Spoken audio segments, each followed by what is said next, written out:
So we were at this place called the Brew House the other day, just getting a couple beers, like, sitting outside, one of those beer garden type places, which before I even get off on this beer, I'm sitting there, I'm like looking around and like I'm having this craft beer in this beer garden. And I'm like, why? I'm like, why do white people and it's like this, I'm like, why are we paying to drink in a place that looks like a hobo shanty gathering place? You know what I mean? Like it wasn't one of those outdoor beer gardens where like they had like all different like type of lawn seats and like different type of fire pits. They had like a painted tire leaning on the fence. Like it's just like why, like white people, like why do they pay to Public sit bonfires, huh? yeah, like to sit in like hobo-esque places, but they all hate hobos. Like it doesn't make sense. Anywho, so I'm like sitting there and I'm like, all right, whatever. I'm geeking out of this vibe. We're having the beers. And then like out of nowhere, I don't even know what type of dog this was. This dog was large. It wasn't like an intimidating style dog. It looked like, I don't even know. It was a pretty big dog. I'd say he's like 75 to 80 pounds and like tall. Like he was a tall dog, right? And he's got a leash around his neck. And his dog just is like running through, not like running through, but going just through the place. And I was like, oh, that's cool. I guess you can have pets here. Like I didn't know this. And like we had like a pretzel on the table. And of course, the dog comes like right up to the table, jumps up, like up on the table. And I'm like, oh, that's cool. I'm like, where's your owner? Like, like what the fuck's going on here? And then like as I see like the dog's owner, I was like, okay, this guy doesn't give a fuck about anything. And then like all the staff is like talking to him and the dog, and I'm like, okay. So I put it together rather quickly that this guy's a regular and like doesn't give a fuck about anything. And like me and Stevie are sitting there, and like me and Will are there, and we're like, okay. And I'm like just mumbling in my breath. I'm like, if this dog fucking jumps up on me again, he's trying to get a fucking right hook. Like, get your fucking dog. Like call your dog over there. I didn't come to this fucking brew garden for your dog to like run up on me. You know what I mean? Like I did not come here for that. And I love dogs, but just in the particular mood I was in, the clothes I was wearing, I was like, get your fucking white dog away from me. Like, anywho, so we're sitting there and he jumps up and like attempts to get the pretzel. I'm like, what the fuck, man? And I'm like, dude, get your dog. And like at this point now I'm just like annoyed. And I'm like mumbling. I'm like, oh my God, I'm just gonna right hook this fucking dog. And then he calls his dog over, and all these girls are like, oh, hey, Sam, blah, blah, blah, and like talking to the dog. And he's like, hey, sorry about that. He's like, can you believe a customer complained about my dog? And I was like, yeah, I can.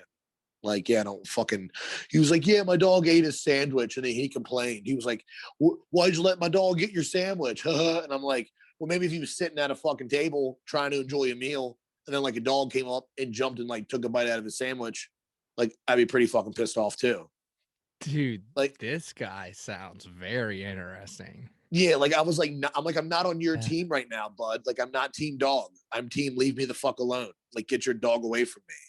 Just Like I like was like, because you love dogs, you can let your dog do whatever it wants. yeah, I was like, I'm down for dog. Like literally one of the thoughts I was walking in, I was like, I wonder if you can bring a dog here. And I was like wondering, obviously if you had them leashed or whatever. But I was like, just you're letting this isn't a dog park. I didn't come to drink a beer in a dog park.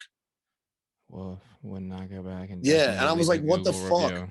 Yeah. And I was like, am I going to be that guy who leaves a review and be like, hey, You man, the place was should. great until a dog showed up. I was wearing all black and a white dog brushed up against me and I was no longer wearing all black. And you try to eat my pretzel. Yeah, like he tried to eat my pretzel. The owner clearly didn't care. He actually made a comment about how someone else complained. Can you believe that? Yeah, motherfucker. Like, like I can. Like Yo, I was that's like, hilarious. That is some white shit, though. yeah, Oh exactly the my whitest shit. god. Like I want to like two punches, bro. Me hitting your dog and then me hitting Yo. you. Like it's so frustrating. And I was like, I don't want to be that guy, but I was like, that's enough for me not to go back to that fucking spot. Ever. Knowing that that guy's a regular and he's going to be there with his fucking dog. And I like dogs, but just not in that particular. Yeah. Like No, I'm with you there. if I like he was dogs holding too, his but dog at his table, it's a different story. right, the dog should But be if like I was thinking like a dog would be like laying by their feet almost while you're yeah, no, sitting this at the dog table. was free roaming, and he was a pretty large dog. Not like I Yeah, said, it not sounds intimidating. massive. Would have knocked my And 2-year-old over. If I oh, hadn't for sure, yeah, oh, for sure, definitely. If he was just walking through, like not like yeah. It sounds like a big dog. Just yeah, kind of like it was like a curly haired, like short haired dog. I don't know what type of dog it was. I didn't really care what type of dog it was. I just wanted it gone. Let's put it that way. I was like, get this fucking dog away from me. unreal. And I feel like I sound like a grumpy person. Kind But of. like I'm not. Like I'm not. Like let's But that's be because we're real. conditioned to think like because we love dogs that they can get away with bullshit. It's not Yeah, but true. like yeah, but exactly. Like let's be real. Like, No, and I it's don't know your cute that your dog. kid is being disrespectful in public. It's not cute that your dog is being an asshole. Yeah. Like, Yeah. bro, Oh, hold your dog by the leash. yeah. I was I just no, like, I'd be pissed. I'd be pissed yeah, too, dude. yeah. I would have said something if I was with you. We were drinking. I would have definitely said something. Yeah, we were, I was just like, okay, like I don't care what you're saying to me, just get your dog. Like I don't care. Yeah, that's Like, crazy. That's wild to me. That's so wild. Like yeah, people think they can just like what? It didn't just cross his mind that maybe I should just hold my dog by its leash. I don't know. That's because that's what I would do if I had a Like what dog, but I happens when wouldn't the let. dog decides it's got an upset stomach and can't hold it and just shits in the middle of the restaurant Right, or or pisses? just or like He's not eats on a a leash. pretzel or like a Or sandwich. what if he bites somebody that maybe he's trying to get a sandwich and he pulls it away and he bites someone's hand? Yeah, Then you got a lawsuit. yeah, man. I don't That's know. so This crazy sounds, that they would let this animal just run around like that. It sounds like you went to a hippie bar. dude. It was Was really. there Oh, it was fucking sleeping bags there and shit? Like, what the there. fuck? I mean, maybe after they shut down, like I said, it looked like it looked like that's what I mean. It looked like a hobo hangout spot. What if it Like was? it was weird. Did they Probably take credit is. card? Was it cash only? Oh my god, the debacle of that. The checking in. Oh my goodness. I don't want to get into breaking down this whole restaurant. It was, I was just saying, I'm not What? looking. There was an I'm not. issue with that Oh too? my god, dude! I knew it. The first, I knew it. the first server or bartender we had, like this guy, I don't know what he was on, but it was fucking good. Like whatever he smoked, I don't know, but he was on some good shit. I didn't even know he worked there. The only way I knew he worked there is because he had a shirt that said brew on it. He didn't introduce himself. He didn't tell us his name. He did nothing. The only reason why I found out his name is because my name is the same as his name. He goes, "Oh, Joshua, that's my name." I was like, "Well, that'd be cool to know if you introduce yourself." Like, what the fuck? It was so weird. And then they did like this shift change thing, and they couldn't find all three of our tabs. It was a mess from start to finish, including that ragamuffin Where's this dog. place at? And I'm just blowing up their spot, bro. In Leonardtown, it's called Brew House in Leonardtown. I will Leonardtown, not. Maryland. Got you. Yeah, I will not be returning. Like, Mm. but yeah, man, it was just So it was a mess. you went to an entrepreneur bum, 21st century bum, who's an entrepreneur, and he turned his backyard underpass into a bar. And you guys went there, got hustled. As we Was it get expensive there, as fuck for this beer? And did you enjoy the beer? That's no, important. I did. I enjoyed the first beer. I had a lemongrass beer for the first beer. It was very delicious. It was a wheat beer, Nice. and then I had a pineapple style beer. Nope. It was not good. Yeah, sounds no. It was not good. I did drink both. I was buzzed for sure after two craft bevies. Oh yeah, I believe it. I was buzzing. Oh, and look, as we get there, I don't know what happened before, but as we get there, the manager, the door guy, I guess, and like one of their bartenders, I guess there was a scuffle and there was blood on the sidewalk. And the security guy's hand was like, he was like, the guy he got blood on me. And I was like, well, this is not a good start. I forgot about that until right now. It was such a weird evening There was at a the place. fight while I you were don't there. know. I think right before we got there, there was blood on the sidewalk, and that guy was like, he got blood on me. And I was like, what are we doing? Like, what is happening here at this brew Who house? picked this place? Is it somewhere you found online? Or what? Someone Somebody else picked it. recommended? It wasn't me. It wasn't me. I'm not a craft baby. I'm not a craft beer guy. I was looking They're for. I at was like, you fault guys for have. this too. Maybe we should put them on blast and leave a bad review for them. You're not allowed to pick anymore. Yeah, You maybe. know who you are if you're listening right now. You can't pick anymore. But I was like, you guys got naturals? Oh yeah, Like, no shit, no, right? Of of course course not. not. I need a fucking Corona. No, you had to pick something Fire, crafty. fire pit, beautiful night. Oh, Corona, can't do that. Crafty. No, I not in can't do Hobo the craft Town. things. I've done one, like legit one. I did that for Um, Cat's Bachelor, and it was cool. I'll do it because like it'll But happen. what But I like, just like it killed me towards we got to like the third place because I just was like full. Like I just yeah, like what is this like I beer? want to get fucked up right now, but like I'm full, man. I'm And full. like also like a $10 beer. Like, nah, man. Like, Yeah, why? yeah. That was interesting, I just especially don't when we get go it. from like dollar natties. Yeah, I just don't get it. Either Hey, way, different strokes for different folks, right? yeah, for sure. And I appreciate it because there's people that There's put a some lot of good work. ones. I'm not talking shit, by the way. Yeah, yeah, There's yeah. definitely That's what I good mean. beers. There's It's just definitely not good for me. beers. It's just not. Yeah, it's more. It's yeah. Mm-mm. I don't know. It's like one of the things you have to be. You guys are probably just in the mood and we're like, yeah, fuck it, let's do that in your head. Sounded cool, and then it just ended up being. I'm not gonna lie. I didn't even want to. Just when I You found did. out, well, no, I was. I was I like, was going just to a like, craft joint is like it's like one of those nights where you're just like, let's go to let's go dancing type of thing. You just switch up. oh Yourself. yeah, Well, us we like to dance. yeah. A It lot. was wag. It wasn't wag. It's just funny because I was like, it's funny as shit because it's Will. Like he's gonna hear this, so I thought we were just meeting for a beer. Willie P. Like I thought we were just meeting for a beer. So I was like, bet I'll meet for a beer. And then like we ended up, he's like, oh, we're going all the way down here. And I was like, oh, I was like, this developed into an evening. Like I was just trying to meet for a beer. But I was like, I'm down to hang out. Like I do want to hang out and enjoy my friends and my friends' company. But I just wasn't down for the, and I was just like, yeah, I'm just going to hang out, But fucking, here we are. Fucking dog. Goddamn dogs. How did everybody else feel? Obviously, they were probably uncomfortable or were irritated as well by this. Yeah, they were just like, yeah, man, let's maybe just get your dog, Just get your dog. It's not that hard to get your dog. Either way, what have we learned? Just, just keep your dog on a leash. Not everyone wants to kiss your dog. Or maybe people that go to breweries are just new hippies. Yeah, certainly, very much so.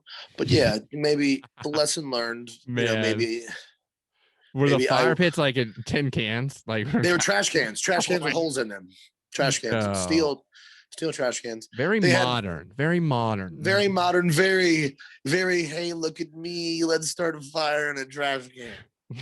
Did they at least paint the trash can? No, it was rust. Yes, it was rust painted. The weather handled that one. Either way, I feel like I'm giving them too much exposure. So I will not be returning. Either way, we've learned keep your dog. If your dog's on a leash, take it somewhere. Just fucking keep your dog next to you. Not everyone wants to pet your dog. There's a time and a place for pets, and that wasn't it. Be better, white America. With your dogs. It's white people. It is. Either way, episode 45. We're here.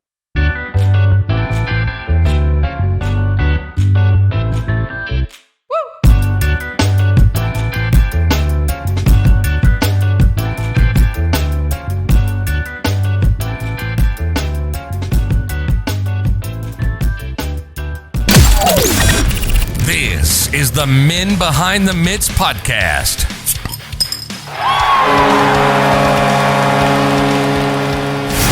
Hosted by Big J. And now, here's your favorite Buttes.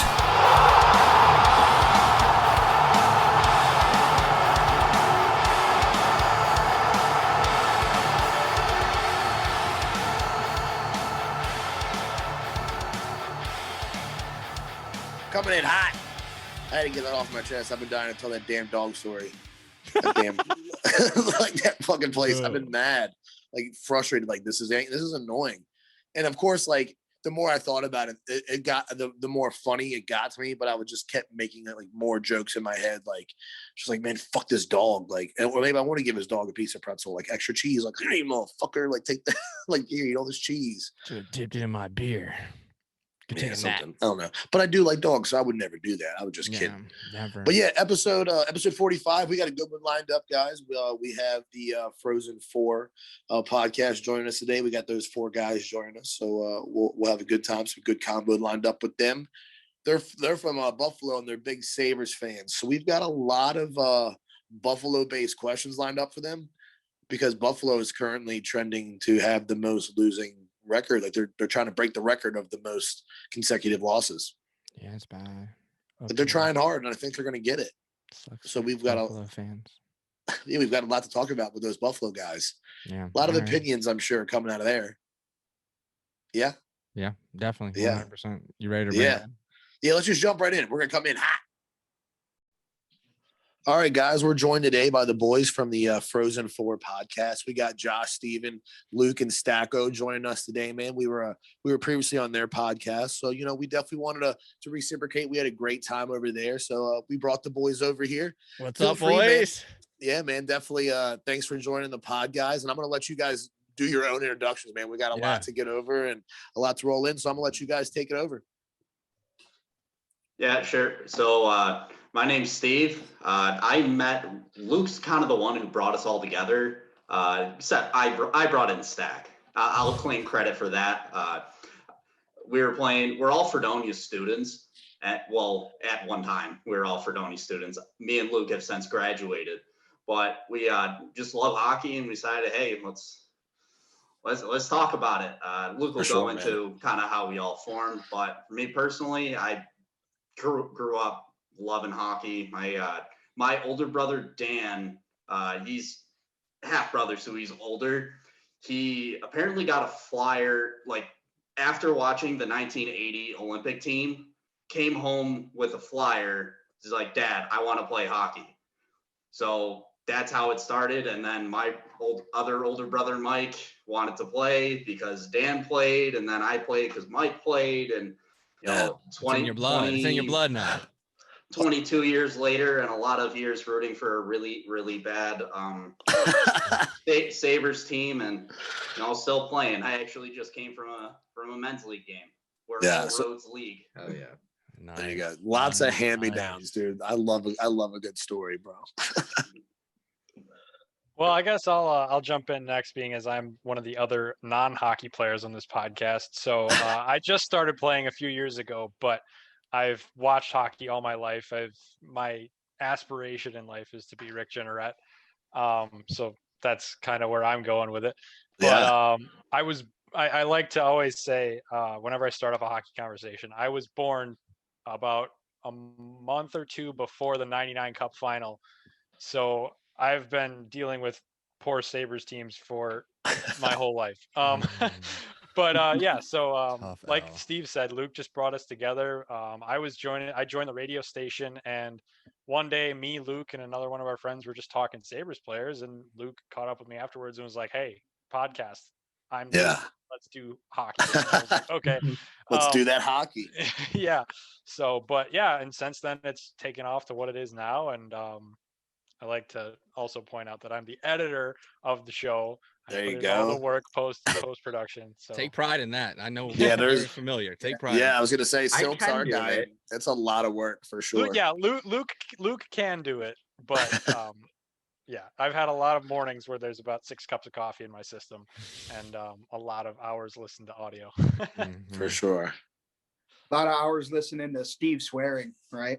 Yeah. That poor clown. Well, I'll go next before Luke goes. I'm Mike Stack. Everyone calls me Stacko from the team. Yeah, buddy.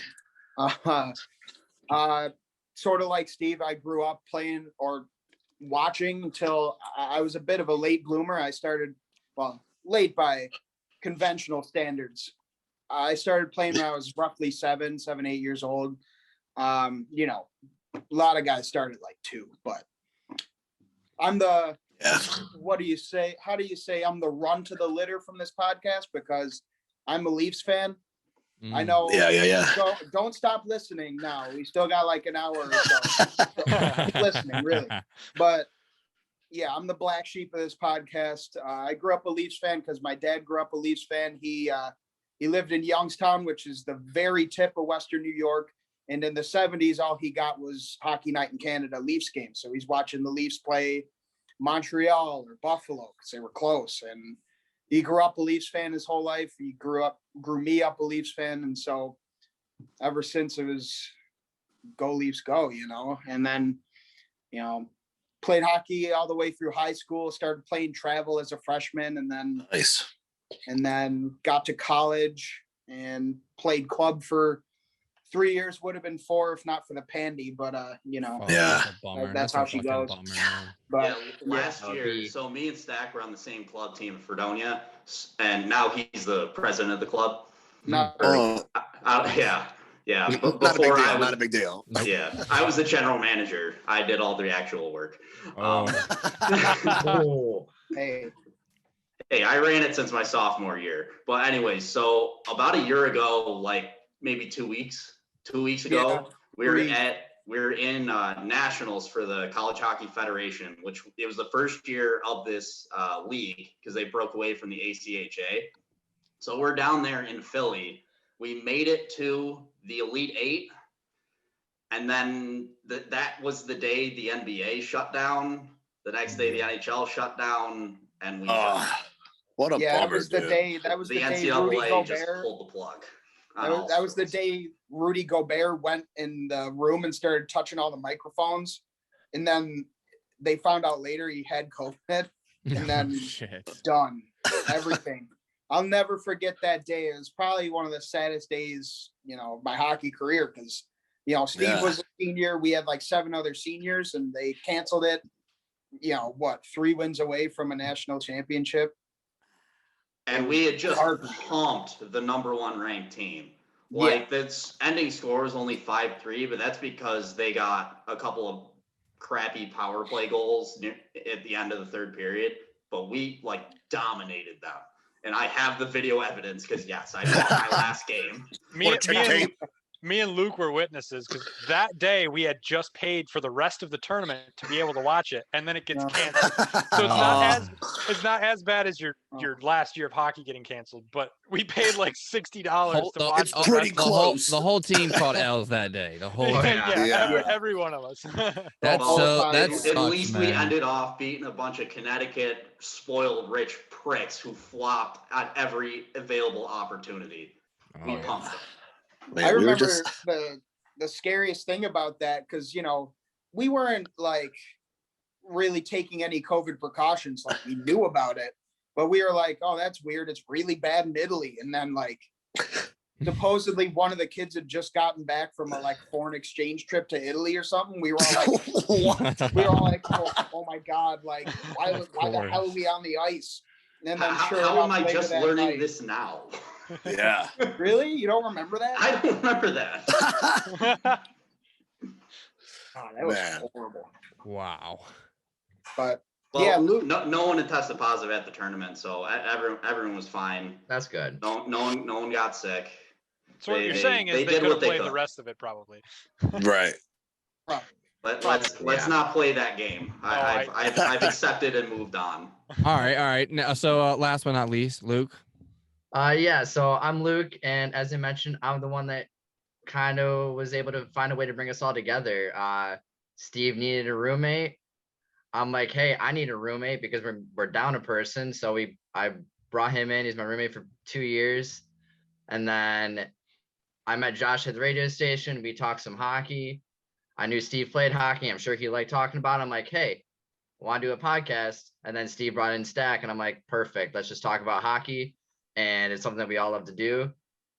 And as Josh said, being one of the 2 non-hockey players here, hi, I'm the other non-hockey player. Never played. I have never played an actual game of ice hockey. Wow. I have played plenty of roller hockey growing up. Right. But I never played ice. Wow. So Interesting. So is that like a goal? Like you're gonna become a beer league beauty? Yeah. So I'm working on getting some gear and working on some money to get gear to start. It ain't fucking join a beer cheap, league. man. Probably gonna join the same one that Josh is doing. Sideline swap, man. I get all my well, except for some what stuff, happened with Josh was we're roughly the same size. So I kind of gave him my beat to hell old junior stuff. So he's got like a Syracuse Stars helmet with all the stickers and this looks so fresh. Yeah. Oh yeah. So my first game, someone comes up to me like, "Yo, did you play for the Stars?" And I'm like, "No." And they're like, "Oh, I'm from Syracuse. That's why I wondered." And I was like, "Oh yeah, this is my buddy's helmet." And they're like, "Oh shit, that's cool." And I'm like, I played there 5 years. I got a lot of stuff. I was gonna say the gear's always a conversation starter. Like when we see someone down here, like from the Patriots or something like that, we're like, "Oh, did you really play?" And then you play, and you're like, "You didn't play." That's Yeah. cool Yeah. though, man. So look, you brought everyone together, man. And how long you guys been doing your podcast? It's been over like a year or 2 years, right? Yeah, so it was 2 years about a month ago in February. So we're a little over 2 years now. Yeah, man, that's great, dude. I love the setup, man. I love we had a blast on your guys' pod, dude. It was a good time, and just getting everyone's opinion. It was great because I'm glad we're back too, because I felt like we rode Stacko a little bit on the Leafs there. I was like, man, I feel like we were being a little extra. We had a little extra time to talk about the Leafs in that one. So, and to see that your Leafs are still doing well, you gotta be feeling good about that. Oh, absolutely. They had a bit of a rough patch after absolutely destroying the Oilers for 3 games. They went like 1 for 6 in their 7 after that series, and now they're on a 2-game win streak. But man, Freddie Anderson really, really took a dump in the bed. He was Right, Jack injured the Campbell. whole time, but now Jack Campbell's 6-0. He's got like a 9.4 something save percentage. He's playing unreal. Goaltending's Campbell a hell has- of a drug. Jack Yeah. masks Campbell a has the lot same of amount issues. of wins as the Sabres organization. Yeah, it's like Paul. I think it was Paul Maurice used to say, "Show me a good coach, and I'll show you a good goaltender." Keefe looks awful when Anderson isn't good. Like the team looks good, but Anderson can't make a save. The team loses. But Campbell's carrying them right now on their backs, and getting Alex Galchenyuk in the lineup. He's like three points in 4 Yeah, games. he looked good the other night versus Edmonton for sure. He was definitely Yeah. heavily involved offensively. Two apples. One was a primary, and the one was like a secondary off a bad bounce, but could have easily been a primary. But So weird know. seeing him in the blue. yeah, it's weird. Even though he's bounced around, it's still weird just knowing because he's in Montreal. Like, just it's kinda Yeah. weird. I'm still used to, like, when I think of Galchenyuk in my head, I don't think of him as a Leaf or anything else other than a Canadian. It is Yeah. really weird. Yeah. Wasn't he I on wonder the where he's gonna Wild go for a little bit? He was Wild, Coyotes, Pittsburgh, Ottawa, and almost Carolina, but the Leafs snatched him up before he could play a game with Carolina. He would have been deadly on Carolina too. He Oh, would've. yeah. Oh, Yeah. Oh yeah, another high octane offense. He would have fit right in there. yeah. I find it interesting that he's finding success. You would think he was a number 3 overall pick in 2012. He had a really good 30 goal, 30 assist year. I think it was first or second year, probably his second year in the league. And then he just fell off a cliff. I think he got hurt and he just never got back.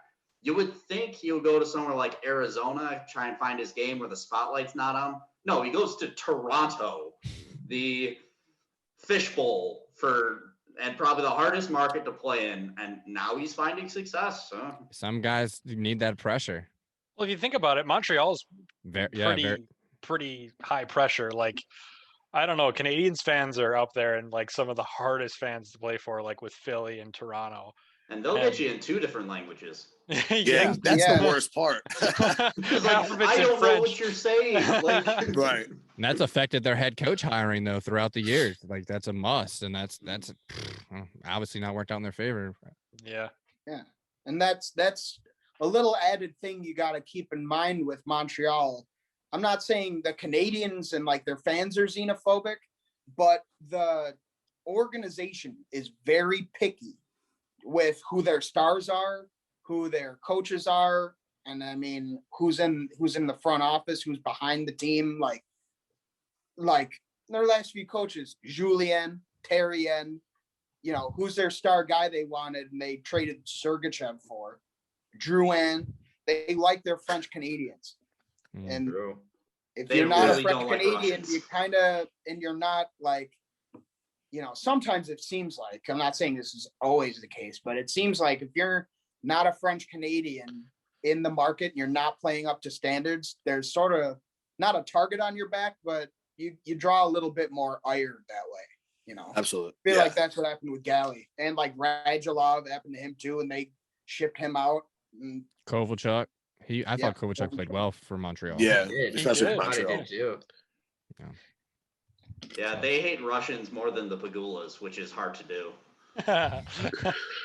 Man, here in More DC, than- we love Russians. Like we can take all the Russians we can get at this It's point. that's honestly kind of ironic if you think about it. Right? Right? The Russians have infiltrated DC again. Yeah, man. Ovi's making a run for Matthews, bro. He's making a push for the Rockets. We've been Wait. talking about it. Yeah, I believe it. I believe it. Maybe with all the Russians the Capitals have, that's why they think Russians were involved with the voting. It's gotta be. Stop. It's gotta be. Ovi is confirmed good friends with Putin, so don't get it twisted. It happens.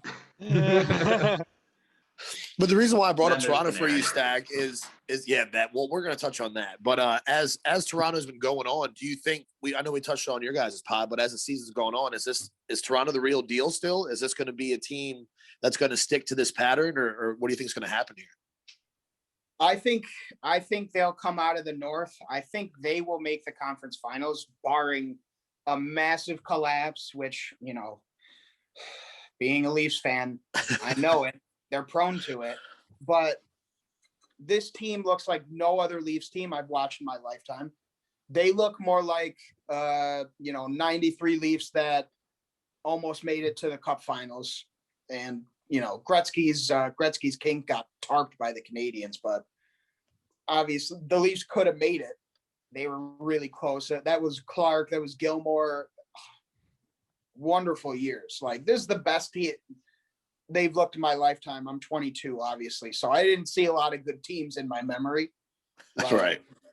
When some of my first memories, I was like, "Oh, Luke Shen, he's gonna be awesome."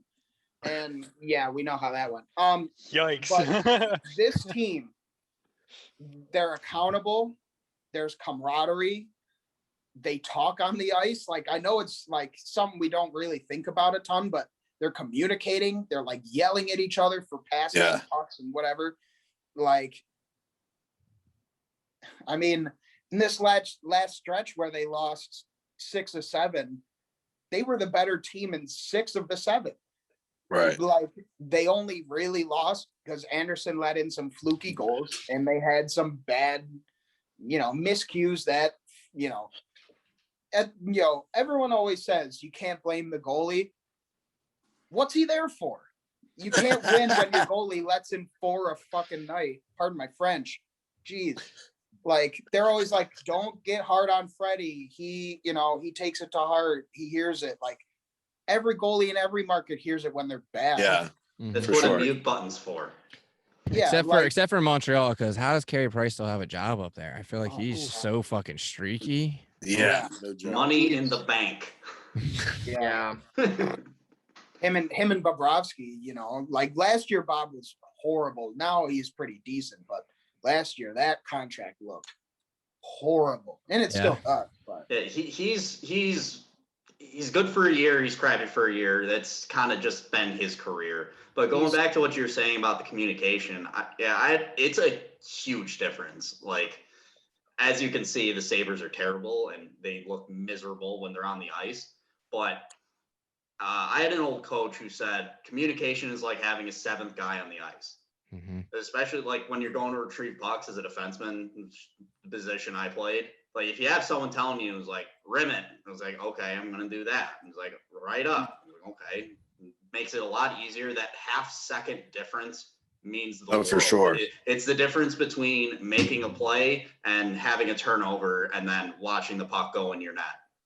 Yeah. yeah, that's the thing with the Leafs is like, the years past, like even with fans, you can still hear guys with fans. Like, the mics pick it up on broadcasts and stuff. Like, I used to never hear them calling for passes and what, like Steve said, like calling to the D and everything. Like, now I can hear it. I can hear that. Yeah. Like the one on you, like, wheel, like all that simple stuff. Like, I'm hearing it. You can hear a lot more stuff too.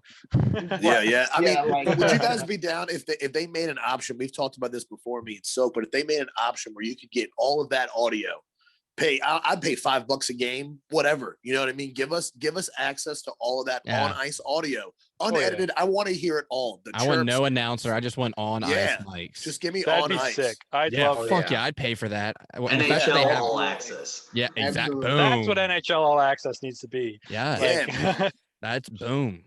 Like it's next level. Like for people like us, like the genuine that we'd love. I mean, who doesn't love a chirp video on Instagram? You know what I mean? Like we wait for all those collabs. We wait for all those every week. Like why not daily? Like we got to figure this out here. We got to write a letter, an email, right? Like Gary, I have a plan that can make you so much money. Yeah. Hey like, boys, idea. Yeah, let's take this to the next level. Like that's just what I want to get after. We got to copyright that. Make them pay us for it. Yeah, you guys like money, right? Yeah, it's that I easy. don't think though. I honestly don't think the NHL likes money because they do everything they can to shoot themselves in the foot. Yeah, they're terrible at marketing. Like, we need more goals. Let's put in a video review that can take away goals. Right. They're slightly offside that you can't tell in real time. Mm-hmm. Well, then how do you guys feel about the ESPN merger takeover then? How are we feeling about that? Because we've got some feelings because they seem like you got to have the different app now. You got to have another app to watch another set of games. Like it's going to be, what do you think about that? What's nice is they said you're going to be able to stream it on Disney Plus if you have a Disney Plus account, apparently. So that's nice. You want to pay extra for that in some cases. I don't think every game is going to be on that, but that's just what I've heard.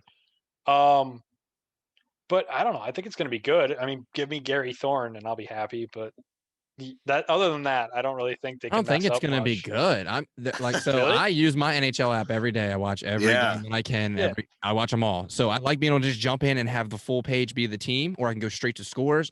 And they're going to take that away from me and say I have to go to ESPN Plus. Well, if you go to the ESPN Plus app now and try to look at shit, it's bad. So I can only imagine what it's going to be like to go watch a hockey game now. And then they're saying they're going to be doing away with like the smaller broadcasting joints like NBC Washington stuff. So now I'm not even going to get the guys I grew up listening to. You're going to put some fucking clown personality ESPN hire on here. Like I don't know. I think it might be a bad look for the Caps, the NHL. I'm worried it's gonna stay like LeBron Center and it's still gonna be like NBA, MLB, NFL, and the NHL is gonna get like shoved into the corner. Like, hey, we have you now, but like goodbye. Like, So that's a little bit. They definitely need to treat it right. They need to treat it like the legit league that it is, and get proper analysts and stuff. Now, don't get me wrong. I might be in the minority, but I cannot wait to have Stephen A. Smith talk about hockey. I love Stephen A. Smith. You're solo on that one. Max Kellerman. My head hurts. Kellerman can be shot into the sun. He's in the sun cannon too. No. You make Kellerman talk about it because he's gonna fucking hate it. He will despise talking about it, but they're He'd gonna also hate being shot into the sun. I think that's more fitting for him. But I want to hear Stephen A. Smith analyze Frederick Anderson's goaltending style. I was actually just going to say the first argument they're going to have is Stephen A is going to be a Connor McDavid guy and Max Kellerman's going to be an Austin Matthews guy for best center, best player in the league. Yeah. And then they're just going to completely go off because Max Kellerman is notorious for picking, like, I'm a Leafs fan. I'm biased. I know McDavid's better. Come on. Yeah. Like, the dude's on an 140-point pace right now. Like, you can't. They're not in the same conversation.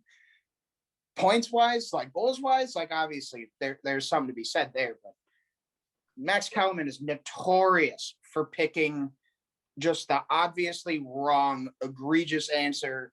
And we all know now, like obviously growing up a little bit, he's saying it so they get clicks. Like, can you believe this dude said this? And then they watch the show. Like, I remember the one, it was like, if you had to pick a basketball player to make a shot, and if they miss, the world ends.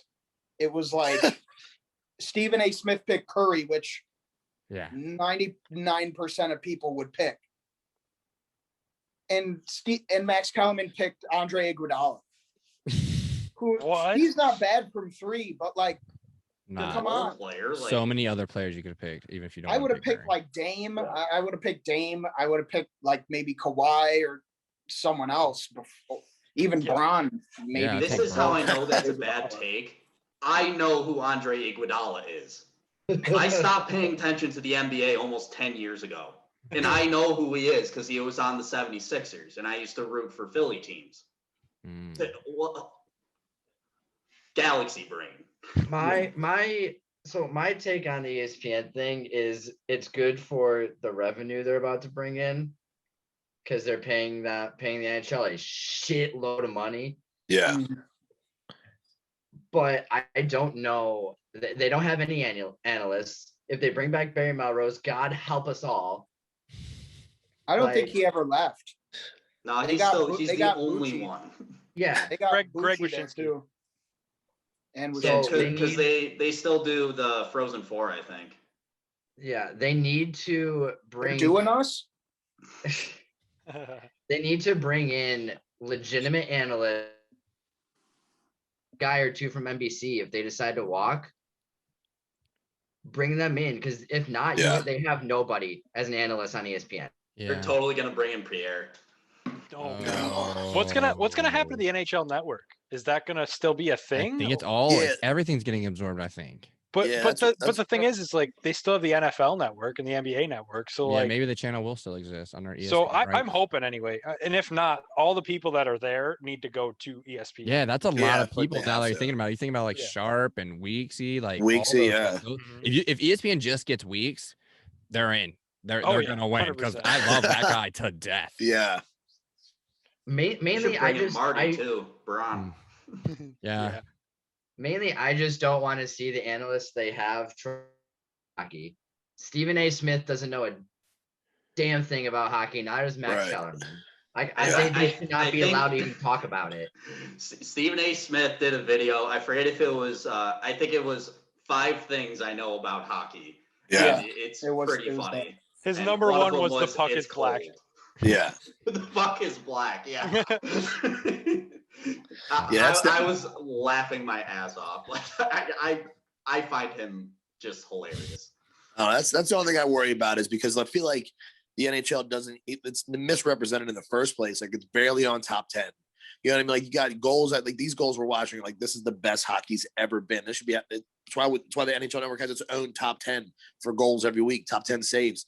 I guess what I'm worried about is this all going to be absorbed? Like we said, we're losing the NHL Network, and we just have to have the ESPN Plus app to watch these type of highlights and stuff like that. I don't know because like Josh said, you still got the NHL Network, or I'm sorry, the NFL Network. Like they still have their thing. So I don't know. I just hope whatever it goes, it doesn't get ruined.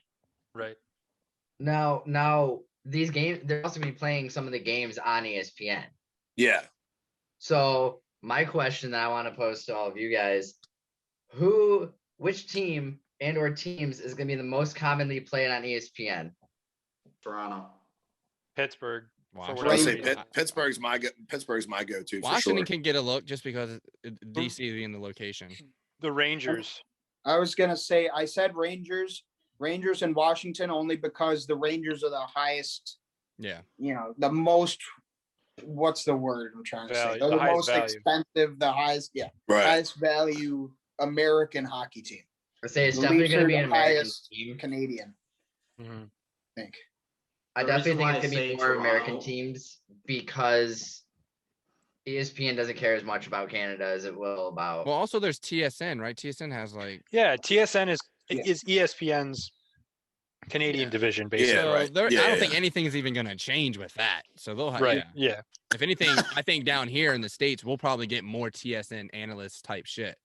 Right. We'll probably That'd have be more nice. access to TSN because I know like it's very hard to I like, would love watch that. TSN games. Yeah, in that wouldn't be America. bad. I've looked Right. it up to try to watch it. You can. Yeah. No. Yeah, the reason why I say Toronto is they're on the East Coast, so prime time scheduling. They have a very marketable young superstar in Austin Matthews, and they're the biggest market in the NHL. So you're going to get Toronto fans to watch ESPN. Like, It'll no probably matter be what. something stupid like fucking Vegas. I was gonna say, I bet you, It I bet might you I would Vegas, love that. It Vegas might or be. even Seattle. Like I have a feeling that Seattle would just automatically Seattle be may at the be forefront interesting just to gain the to have a traction. lot more You know, coverage. Because it being a new team, I'd be interested. Yeah. Honestly, if it's going to be a West Coast, it might be either Vegas or Edmonton because of McDavid. Because LA. That would make they're going more to try and do sense. the NBA thing and promote stars. And Yeah. McDavid's LA is best about to player in get the good world. again. LA Watch, is LA good gets right now. again with this ESPN deal because LA is one of the biggest market in any sport because of just how big the city is. The Ducks too. All they talk about on ESPN is Lakers and Clippers because it's one of the biggest rivalries. So, and Lakers now, especially with LeBron being there. If Turcotte or by turn out to be a star, all that's we talked about is LA. It's my call right now. They Very true. need- Makes sense. They Let's just not need a forget. goalie. Let's not forget Trevor Zegras in Anaheim. I think he's going to pop Yeah. off. So- He's a beauty. They need some more pieces though in Anaheim. Yeah, Yeah. for sure. I think LA. You see that center spine, like Kopitar hasn't really declined too much.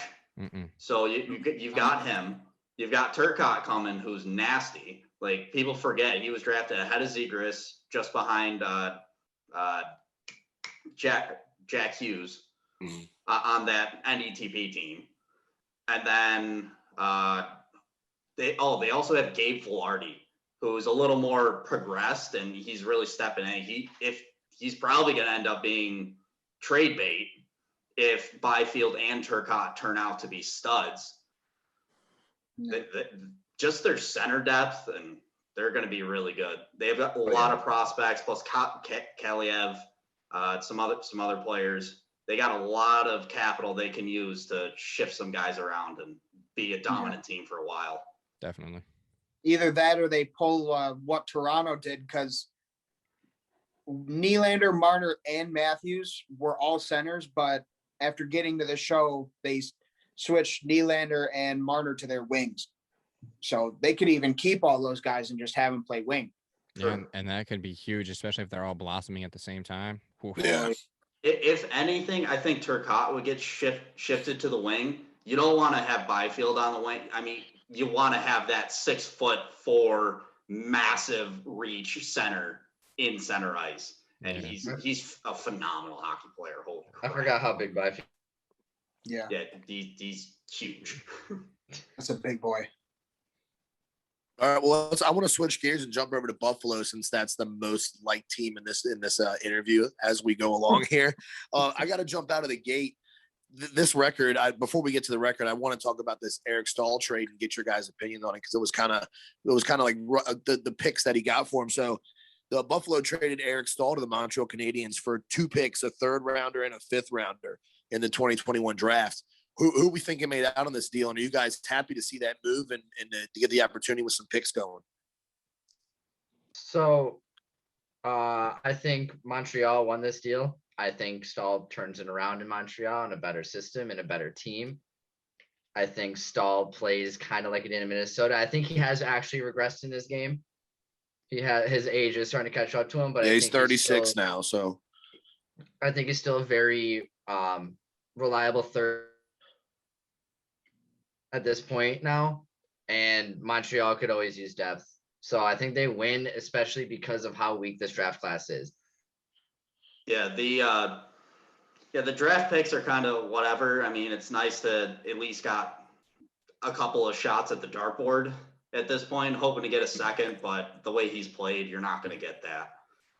And some people were complaining about salary retention. Who cares? This is a lost season. And what are you going to save the cap for? And Anyone he's hitting up at their the end of the year. bonuses? Doubt it. He's up at the end of the year too. Yeah. I really wished he was better in Buffalo. I thought it was a great trade. It's something me and we had been talking about as a target for the Sabres in the offseason. They did it, and we were really excited, but it just did not work out, and he looked freaking miserable. And the last point I'll make is that he had to waive his no trade clause. Well, in Minnesota, when he put his teams on the no trade list, he put good teams on the no trade list so he wouldn't be traded to another contender because he wanted to stay in Minnesota. Little did he know he'd be sent to Buffalo. Talk about your all-time backfires. right. That's a big oof right there. On the point about salary retention too, like you're going to retain on Taylor Hall too. No contender's going to take an $8 million contract at the trade deadline. I mean, it'll be at least probably 25% of his money, probably closer to 50. And the team will pay a premium for Taylor Hall at a half price too. Yeah. I mean, do have to get the assets back. Like, what are you going to use that extra cap space on? You're going to pull up CJ Smith. Where are you thinking Halsey's going? I think Hall ends up in Boston. As much as I hate to say it, because obviously shaky relationship with the Bruins, but I don't think Toronto has the desire to give up their assets. And it was said that Toronto's in on Hall. They were in on Stahl too, but he didn't want to do the 14-day quarantine. And then Canada reduced it to a 7-day quarantine. And then Montreal was all over that. And Toronto probably wouldn't have paid a third and a fifth for him anyways, especially now that Galchenyuk's playing good too. They might not even make a pickup at forward. They might try and get Ekholm. So I think it'll be Boston, or I don't even know. Maybe Edmonton tries and sneaks him back. Edmonton could try. Edmonton could try because Chris Russell's makes about $4 million too, which is half of Taylor Hall. If they do Chris Russell a prospect and a pick, I don't think Kevin Adams says no. It's not like the Sabres are immediately flipping to contenders next year.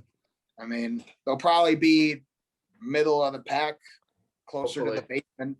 You know, they're up the basement stairs next year. Right now, they're in the basement. So right now we're in the dark and we can't find the light switch. Yeah. I got two ideas. I got two ideas of where Halsey goes. One being Boston, which is actually a rumor that I've been seeing a lot lately, and a couple mock trades that I've seen. And the one I really like, I actually sent it to the group chat earlier today of the four of us. And it's Taylor Hall for Jake DeBrusk, Jack Stanicka, and next year's first. Yeah. I like that trade a lot, actually. I think DeBrusk that's a lot of solid. That's a lot of value. Like they're giving, that's a lot for Taylor Hall, in my opinion. Like that's a lot for a guy who trips on a breakaway and, you know, eats a puck in the face. I got to worry about that guy. Yeah, but he's also a former league MVP and can turn it around like that. Everyone can admit that it's a terrible system that he's playing. It's not like he's on a good team playing bad. No, I agree. He's playing well too. Like if you actually watch, he's playing okay. He's really snake bit. He probably has 10 posts. It's unreal. Yeah. And now he has he's a setup guy, and he has no one can finish. Right. Reinhardt's our best finisher right now, and he's more of a passer. But the puck in the face. That's because the scumbag defenseman cross-checked him in front of the net. I forget who it was, but it's someone I knew. It was PK, yeah. It was when we saw that video, we were surprised he came back out. I was like, "There's no way." I was like, "This guy is done." Like the dude looked like the fucking Crimson Chin in the game, like later in the game. It's just like that, like right there. And as far as the breakaway, that was at the end of a 2.5-minute shift. Yeah, no, we just got to bust him. But Luke, what was your second point? I'm sorry, we got too far away from there. The other team that has been rumored has been the Blues. Now, we know what happened last time we traded with the Blues. Mm-hmm. PTSD. Don't go there. Don't go there. However, so this is all just speculation. I saw something about Mike Hoffman was scratched today. Healthy scratch. Their game. So I liked him. I liked him in Florida. I can't lie. Yeah. The one that who I'd want us to go after is Vince Dunn. I would trade Hall for Dunn and a pick. I'd be okay with that. He's a solid left shot defenseman that could play behind Darlene in a second pair role. And we get a pick out of it as well. I mean, yeah, but I like this is why I like the Boston one. DeBrusk. He's a second line. He's a second line winger off rip, and then Jack Stanicka is going to be a middle six center.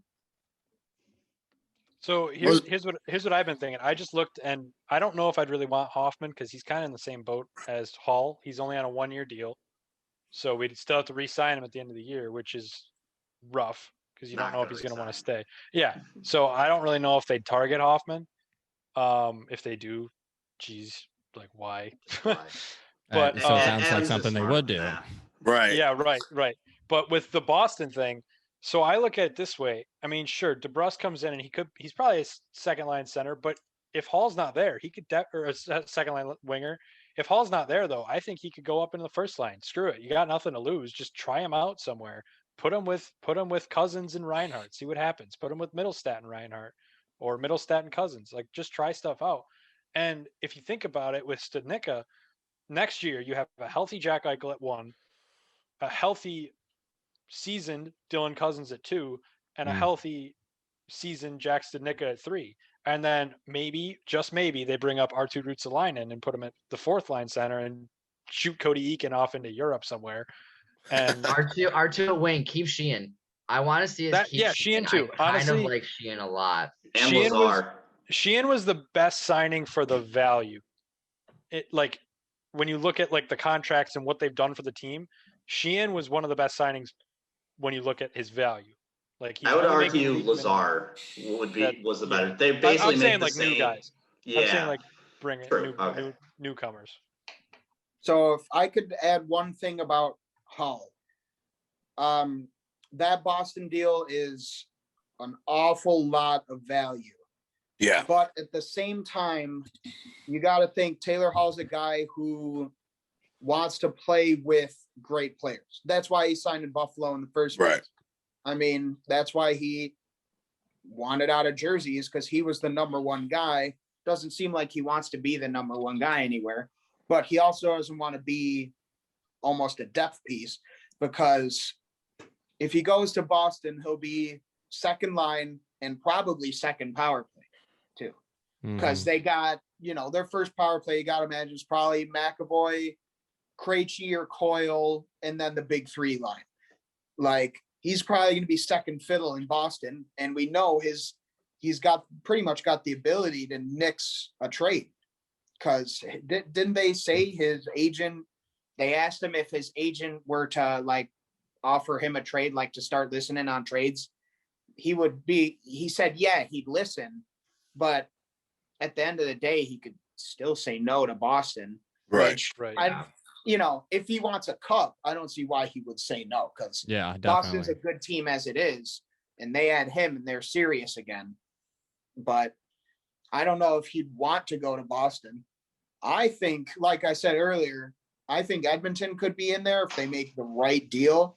And if he goes there, he's going to be first power play with Draisaitl and McDavid. That's disgusting. Yeah, that is disgusting. He's going to be first line with McDavid and probably Puljujärvi, Yamamoto, someone of that nature. He's going to be, the third guy instead of the 4th or 5th guy in Boston. Give me Yamamoto in a second. And he can jump right into it and be in the swings of things because he's right back at home again. Like, what I'm saying? Everything down to the time change, all that won't be nothing new for him. So he can just start flowing. That's a big chess piece in the East. You know what I mean? Like that, the Hall moving in the East is a big deal, especially if he goes to Boston. That's scary good. That matchup out there with the way those boys are coming alive lately, that's a scary matchup. That messes with your guys' caps a little bit too. That could throw you guys off. Yeah, that's what I mean. Like that's a bold move in the East. I mean, the fact that they're right there, we're going to be constantly in that chase. I think that Boston's down 4th now, but between the Islanders and Pitt, man, like the Capitals, they've got some people nipping at the heels there. Speaking of the East, what happened to the Flyers lately, man? Yeah, I think it's a mixture. It's a mixture of things. I think the Rangers really are starting to come on. Zibanejad is just a fucking stud, and they just had to play a series against him when he was on a streak. Yeah, I think it was just bad timing. I think Philly's still there. They literally have a worse goal differential than the Sabres because of the Rangers. Yeah, they have 120 goals against, and 17 of them are from the Rangers. 6 of them are from Zibanejad. They don't have a worse goal differential.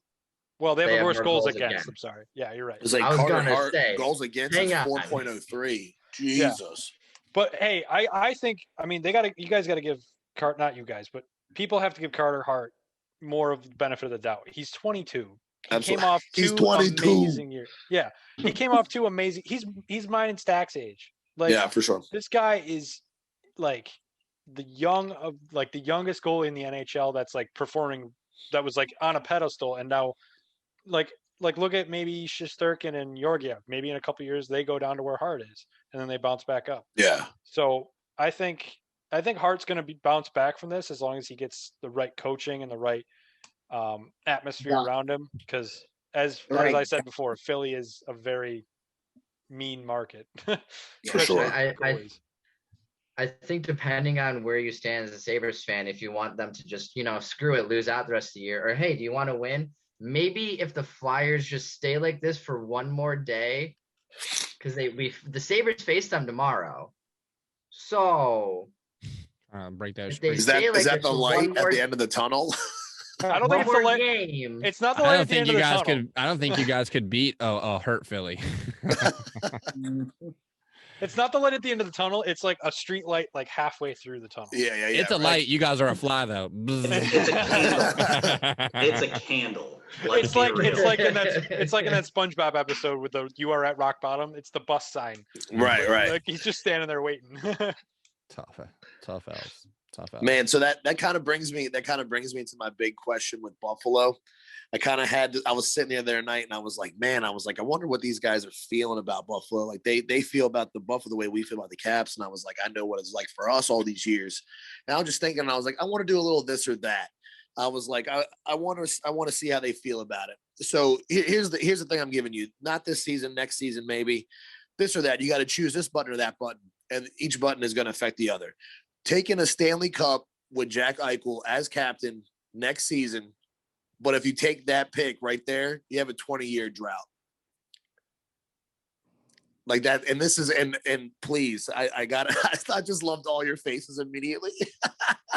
Like playoff drought? Just no Stanley Cup. Like it's not going to be, they can make it to the finals, but they're not winning. Like it's going to be a 20-year drought on the cup. We've gone 50 years without a cup. I think if we get one, I don't think we're going to give 2 flying fucks. Let the man say his other button.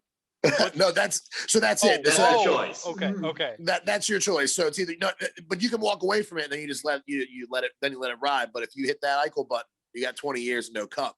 Yeah, Eichel button all the way. Eichel button. I'm okay with that. I'd also want to point out I got the Marty Biron Instigators this or that shirt on tonight. Perfectly timed, perfectly worn as well. Man, you guys went for that so easily. I was like, we were talking about it. I was talking to Denham about it, and I was like, would you do that for Ovi? Like if say Ovi never got one, Silk, and that was proposed to you, is that what we're going to do? We're hitting the button for Ovi? After winning one, bro, like, I'm not going to lie, I'm still riding that wave. So we won't win for a couple seasons. I'm okay. We got that one. Yeah, that was the big thing. Because if you guys said it was a 20-year playoff drought, I've been like... That's tougher. So let's do that. Are we hitting that button if it's a playoff drought? No. Okay, yeah. So no, to make 100%, it worse. no. I would never do that. Like, yes, you win a cup finally, but we've gone through 10 years of this bullshit. I don't want to go 1 year we're amazing and then back to just awful again, you know? I don't want to be in my 40s the next shit. time the Sabres make a cup.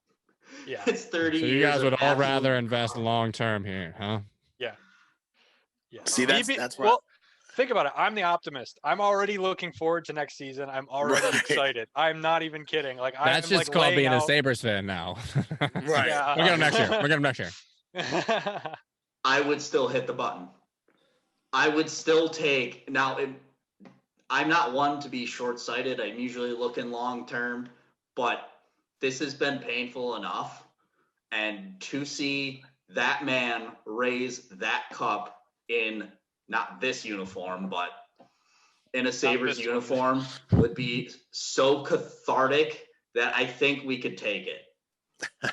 Honestly, I might end up hitting it just because like I'll still follow because I still follow them for those 20 years, but I can focus on some of the other teams I like to follow in Vegas. Just knowing. In my Chicago that I'm repping right now. So yeah. They're trying to make a play in the Central. They need to win tonight's game. They're gonna fall off. I got a question for Hard Josh to go against and Patrick Luke. Kane right now. Yeah.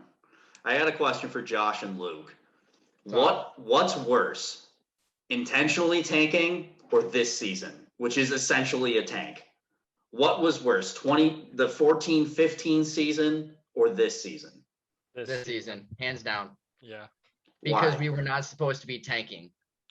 This was supposed to be a season where, are we a playoff team? No, but we can make a push, especially in the division we're in. We didn't know how everyone was going to play with COVID, with injuries, with things like that, and playing each team over and over again. So this was supposed to be a season where, hey, we brought in some people. We brought in Hall. We brought in Stahl. Darlene's another year older. Eichel's, you saw last season before COVID ended. He had 78 points in 57 games. This is supposed to be a year where, hey, maybe we start to take that next step. We still need a goalie, but we have other pieces. I'm going to switch up my answer, A, for the sake of argument, and B, just because I might make my point at the end of it. So I think the tank year was worse because this year we knew it was going to be uncertain. We didn't know what this season was going to be like because of the volatility of COVID and the pandemic and how it affects everything, not just hockey. So I think all of us kind of went into the season knowing, hey, it might go bad regardless because of situations not due to hockey. Like, look at the 2-week break the Sabres went on. They were just getting hot. And then, boom, COVID break because everyone got COVID. Risto's hurt, or Risto has COVID. Eichel's hurt. McCabe's hurt. So, in a way, it was almost doomed from the start. So, I think it's tough. Like, it's tough to say. Now that I'm saying it out loud, maybe I'm hurting. No, maybe I'm hurting my point more than helping it. But it's hard to say because you don't want to intentionally lose. Because think of, like, say we don't intentionally lose that year. What if we draft somebody else and we're in a different position now? Not to say Eichel is the problem, because that's not what I'm saying at all. Eichel's not the problem. But say we don't draft second overall. Say we draft 7th overall. I don't know who went 7th that year, or even lower than that. Say we draft somebody like Kyle Connor, and then the next year we're a little bit better and like we keep getting better. Like, we draft differently. You never know how we look right now. We could have made the playoffs by now. We could have won the cup by now. Who knows? But like, it's one of those things where it's hindsight is 2020, but with a sport and with drafting and with people developing, you never know if they're going to develop different in a different system or a different team. Here's why I say this season is worse. And if anyone has seen The Dark Knight Rises, it's the Bane argument. There is no true despair without hope. We had hope this year, and everything went wrong. Every possible thing went wrong. The wheels fell off, and the car got nuked. Yeah. Yeah. I mean, if I could add anything to this, there's 3 types of tanking in my eyes. There's the intentional tank. You weren't going to have a good team anyways. We know we're going to be bad, but it's bad with a purpose, like we've been talking about. There's the semi-unintentional tank where the team wasn't really good in the first place, but they were middle of the pack and, you know, a star player went down and then they shit the bed the rest of the season. That happens every year in every league. Like this year with the Giants and football, Saquon goes down early.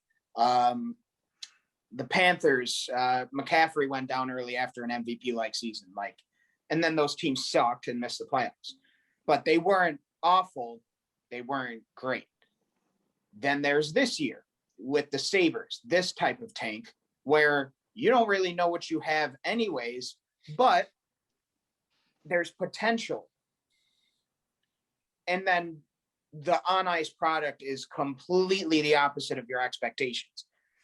And if I was in your guys' shoes, like, and, you know, partially I am with this show. Right. And having every single one of my friends be Sabres fans too.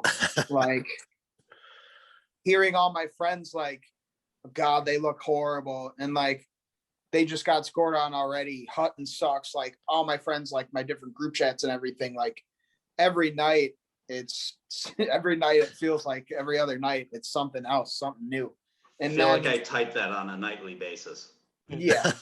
And then It's saved in a draft as it's saved as a draft in my phone. I just to Copy paste it. It just saves time at this point. yeah, it's like when you used to have the old like flip phones and you could have a signature at the end. It's like Hutton sucks, and then you send the text and it comes with Hutton sucks after it. It's like the one episode of The Office where Daryl's trying to save a bunch of time. So he goes, let's knock one of these out right now. Whoa, that person has really got him or herself in quite a predicament. And then they play it later in the episode when someone, I think Andy does something stupid. Oh, God. I love that. Yeah, no, like, and the other thing is there's another certain type of tank that can be a part of each of the three tanks where the organization does nothing to help the team anyways. And that's we have a winner too. It's there's somehow both. all three. Yeah, somehow all three and both. And yes. So like in Buffalo, obviously we know they don't have a whole lot of actual hockey staff. They don't have a president of hockey ops. The GM doesn't have an AGM. There's pretty much no one in the scouting staff right now. They fired all the scouts because of COVID, even though the Pagulas are filthy rich. There's one guy in the analytics department, Jason Nightingale. They brought in Dan Girardi as an assistant coach, who obviously, you know, he could be a good coach. He has no coaching experience. He's like, what, 2 years removed from retirement?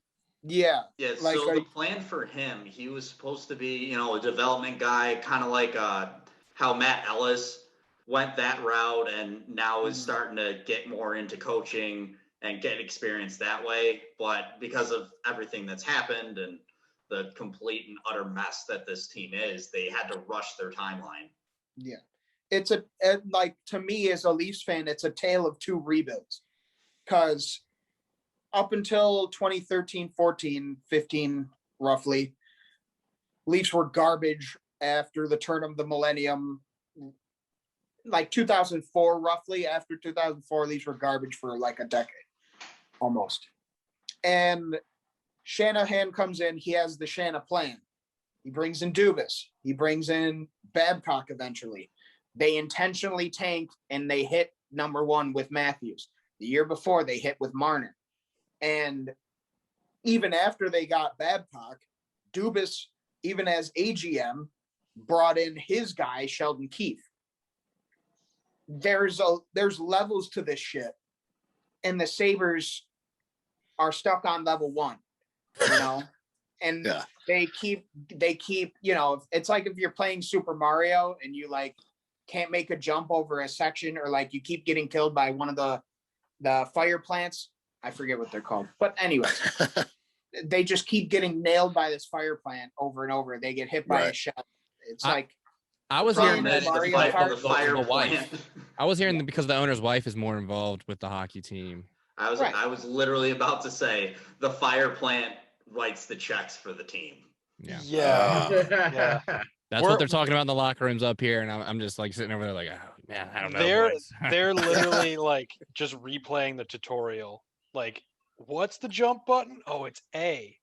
Okay, Right. B is crouch. Wait, what was the jump button again? Yeah. Like it just keeps repeating itself over and over, and then they just stop paying attention to it for like a few days or so. They're and then in they come Florida back right now. Yeah, They like don't even Our live in owners Buffalo. are in Florida right now. I mean, Because it the Bills doesn't. are in their off season. You know, it doesn't really matter where the owners are. It's just if they're paying attention. I think.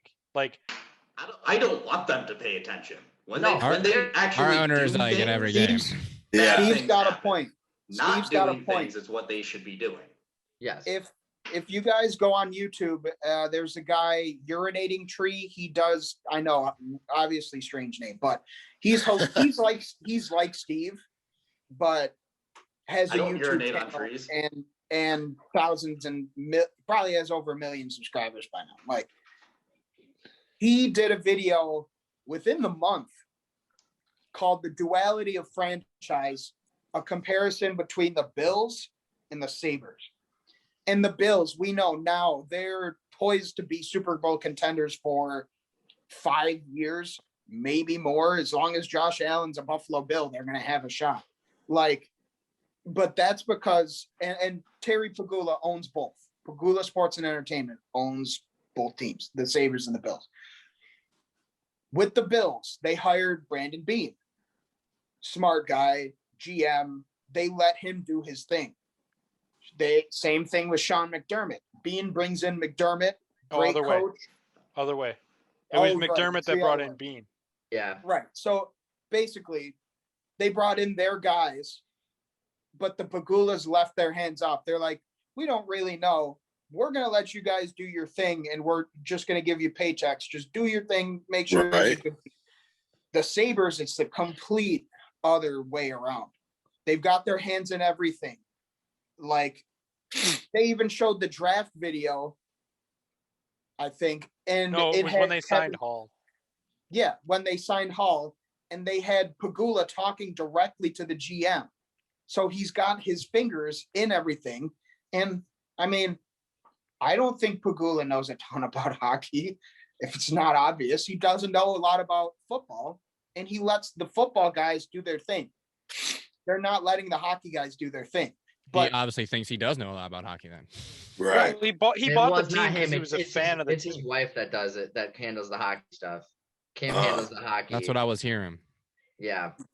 So that was Kim kind of handles a hockey. Terry handles football. In all honesty, they really need to do what they did with the Bills and hiring like one or two good people and then saying, okay, you guys got it. See you later. Like, here's the keys to the Porsche. right. So that Have kind of fun. Don't wreck it. that kind of brings in the next question that we had was kind of like GM for a day. Where are you guys going? Like if you got the keys, they're telling you, obviously this is an ownership issue. This is all new to me. Like I'm not that deep in the Buffaloes organization, but if GM for a day, you're handed the keys, where are we going? Where do we start? How long do we have? Can I go first? First thing. Go ahead, Stack. Go ahead, Stack. Let's see Stack's outside view. If I'm president or not president, that's where I'm going. If I'm GM of the Sabres for a day, I'm hiring an AGM and a president of hockey ops within 10 minutes. I'm calling someone who's had experience in GMs, long tenured head coaches, guys in positions of power with multiple teams over decades, and bringing them in to be a president of hockey ops. And then I'm bringing in a rising AGM. Obviously I'm going to bring it back to Toronto. For years, they had Brian Burke, and he really wasn't great for the team, but he was a good GM for pretty much everything outside of making trades and drafting. There's more to being a GM than that.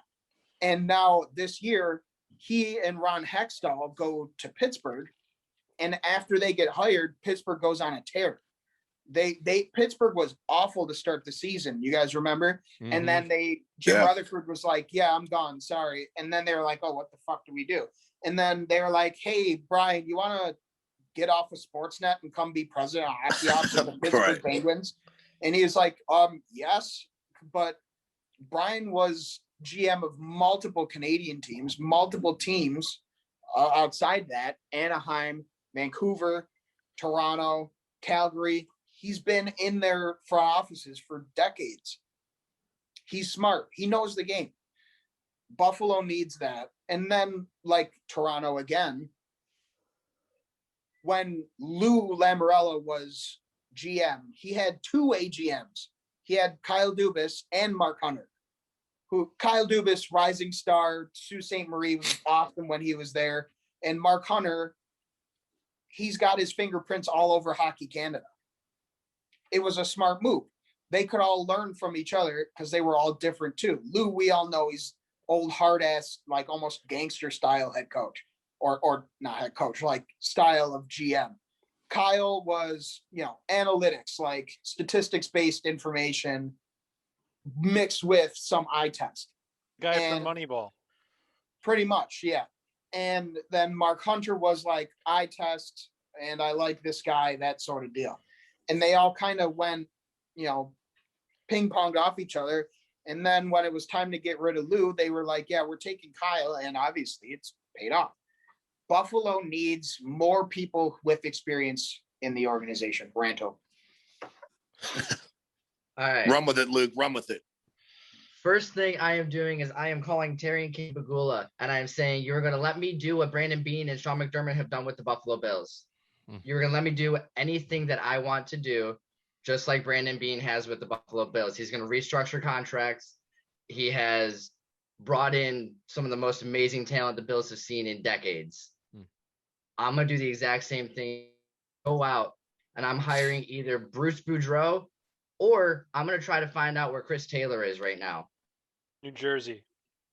We saw what Chris Taylor did in Rochester. I wouldn't have been mad if we did the same thing the Leafs just did with Sheldon Keefe and brought him right up. Bruce is I like huge. Chris Taylor. He's pretty good coach. Then I'm getting an assistant GM and I'm getting a president of hockey operations to come in and help out in the front office. And then I'm hiring a scouting department, analytics department, and getting something going there. And then I start making some trades and movements. First thing I'm looking for, goalie. Got to. It's as simple as that. It's that easy.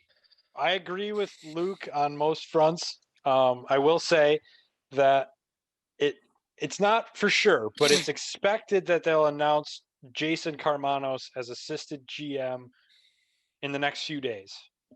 Between like Monday and Wednesday, they're expected to announce it. It's been rumored for a while that he was being interviewed by Kevin Adams, and it's been rumored that he's going to be the assistant GM. But personally, I hope it happens. I don't know much about him. I know he worked with Rutherford in Pittsburgh, and there's another rumor that Rutherford is in the process of being hired as sort of a president of hockey ops or some sort of management role.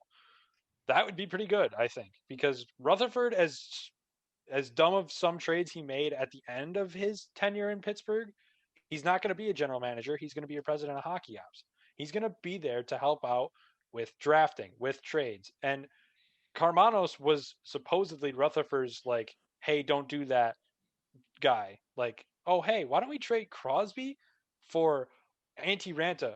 No, Jim. We talked about this. We're not going to do that. Right. Like that kind of guy. So I think it'd be nice to have those two as a tandem because they already have worked together and they know Kevin Adams.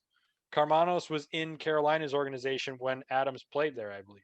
So I think it'd be good to get those two in here.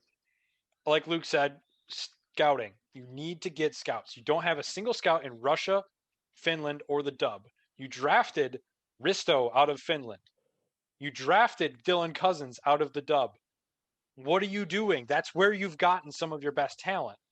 So go back there and do it again. Like, right. Granted, the Dub isn't playing, and Finland is probably pretty wonky right now.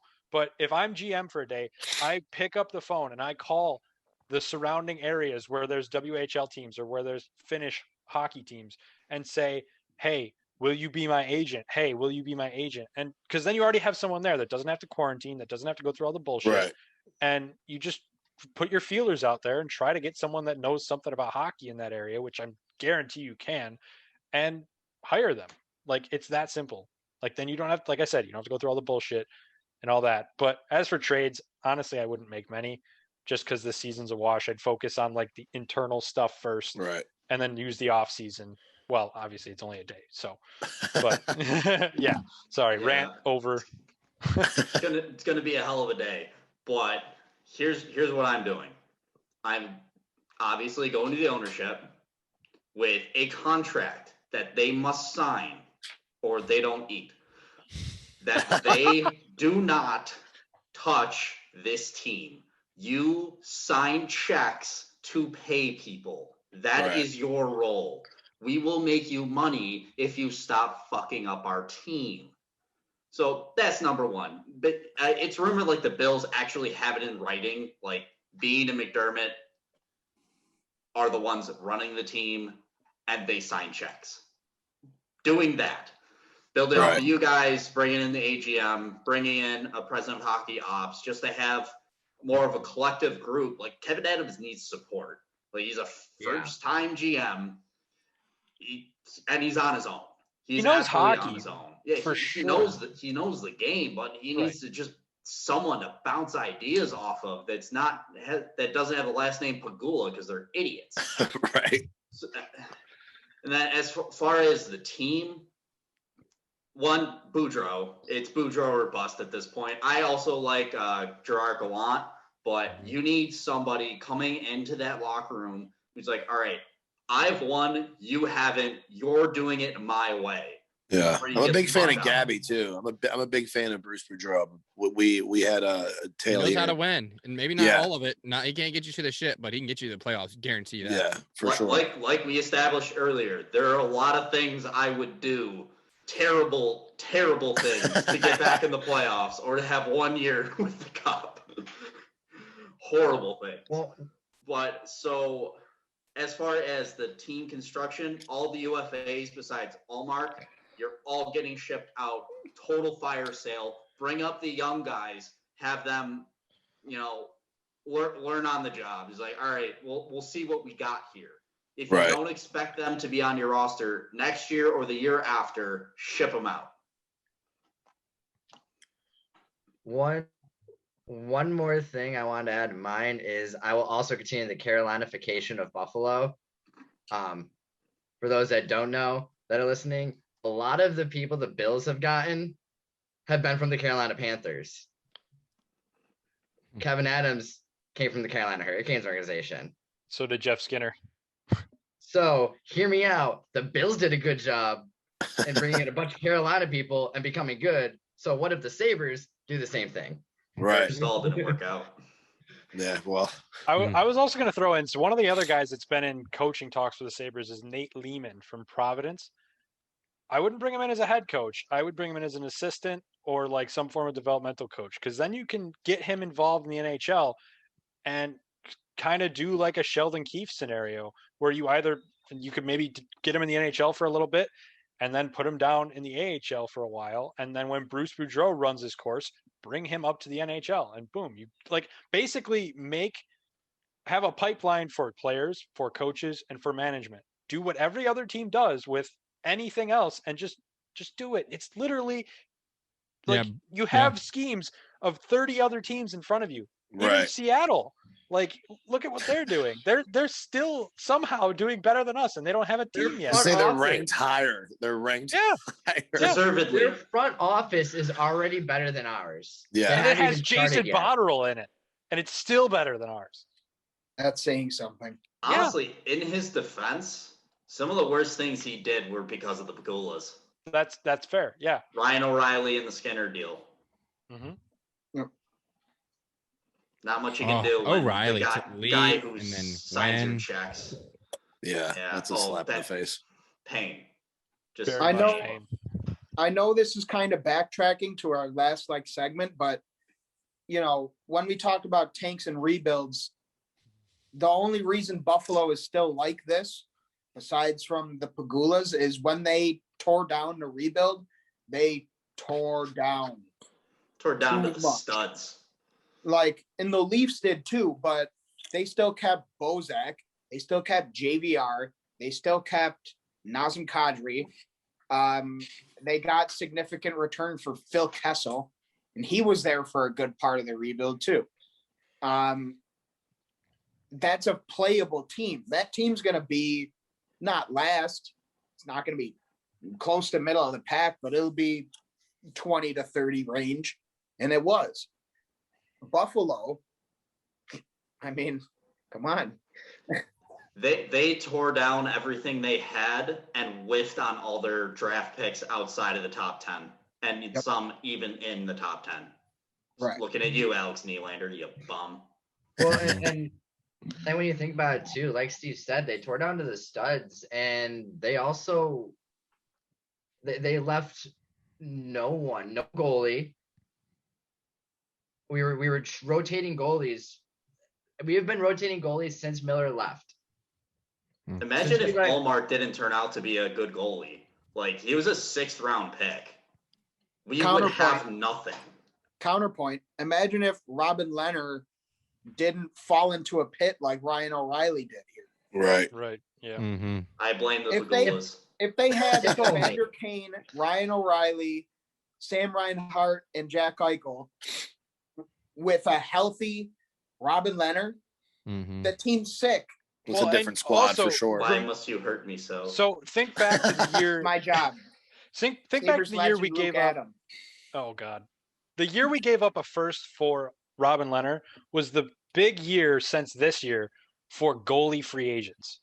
There were literally goalies lining up in the parking lot saying, "Can I please have a job?" And Tim Murray's like, "No, I want to do it through trades. I want to just cause the most chaos possible, and I'm going to trade a first rounder that becomes Colin White, who, while he's not the best prospect in the world, he still has pretty good potential for Ottawa." He'll be a middle six guy in Ottawa. Yeah, so imagine having that pick, and I wonder who we could have picked. You never They know. were probably going to draft Samsonov, though. That was the rumor. Yeah, that's true. But I don't know. I just that part irks me to this day because yes, I love what Robin Leonard's been able to do, and I'm happy for him. But like, God, if we would have just signed somebody for free, what would have happened? You know? Yeah. Steve, hearing you say that actually kind of just hurt me. Which part? I say a lot of shit. The Samsonov, that Samsonov Oh, yeah. bit right there. Yeah. I'm sure the guys that were so nice to let us on are very happy that we didn't end up drafting him. I think he sucks. Yeah, a little this, a little that. I think he's gonna still be young. I think he's gonna be a stud. Yeah, he's got some. Obviously, when we He's on the right talk path about right him, now. it's always about what's going on now this season. You know, fuck the Right. future. We can trade goalies, blah blah blah. But long term, I definitely think he's gonna bounce back. He's had a sketch. He's coming off an injury, then catching COVID. It's been one thing after another with him, and he is so young. But yeah, we've been blessed to have great goaltending coming through. Grubauer saving our ass, then Holtby coming in. Grubauer's out in Colorado now, and he's a fucking stud, number one. Yep. So we've been really blessed. So even if you guys would have got Sammy, like look at us, look at VTech, like just coming in, like No joke. goaltending aspect. So But hey, In a pick that was the Sabres pick. yeah, the Vanacek pick was the Sabres pick, by the way. I looked it up a couple of weeks ago. really? Yeah. Oh, you I don't don't remember know how how it generous. got You there. guys are I too can't- fucking generous. I can't remember how it got to you guys, but it was the Sabres pick originally. I remember looking at it. It honestly might have just a trade during the draft. Be like, hey, take this pick. No, we'll take this. I remember I was looking at somebody's stats. God, that's gonna bother me now. I'm gonna have to like scour the internet. And even still, for you guys, before Holtby, it was Olaf Kolzig. We had Yeah. a few come through that were Yeah. Varlamov. We had I Varley. was a big Varlamov fan. I really thought that was our guy. Who And else? Jose did we have? Theodore. Theodore. Yeah. Even Neuver. Neuver was he had Yep. moments where he looked Fuck good. Neuwirth, And he dude. could have been did. good. I hated him. He I did. hate his face. I I couldn't even hate look Injury at him. prone, I everything. hate him too. But I mean, even Philly got flashes of it. He goes to Philly and he turns into a stud for a little bit, and then he goes away. He wasn't consistent. He could have been. It was a bunch of could have beens with these guys. Right.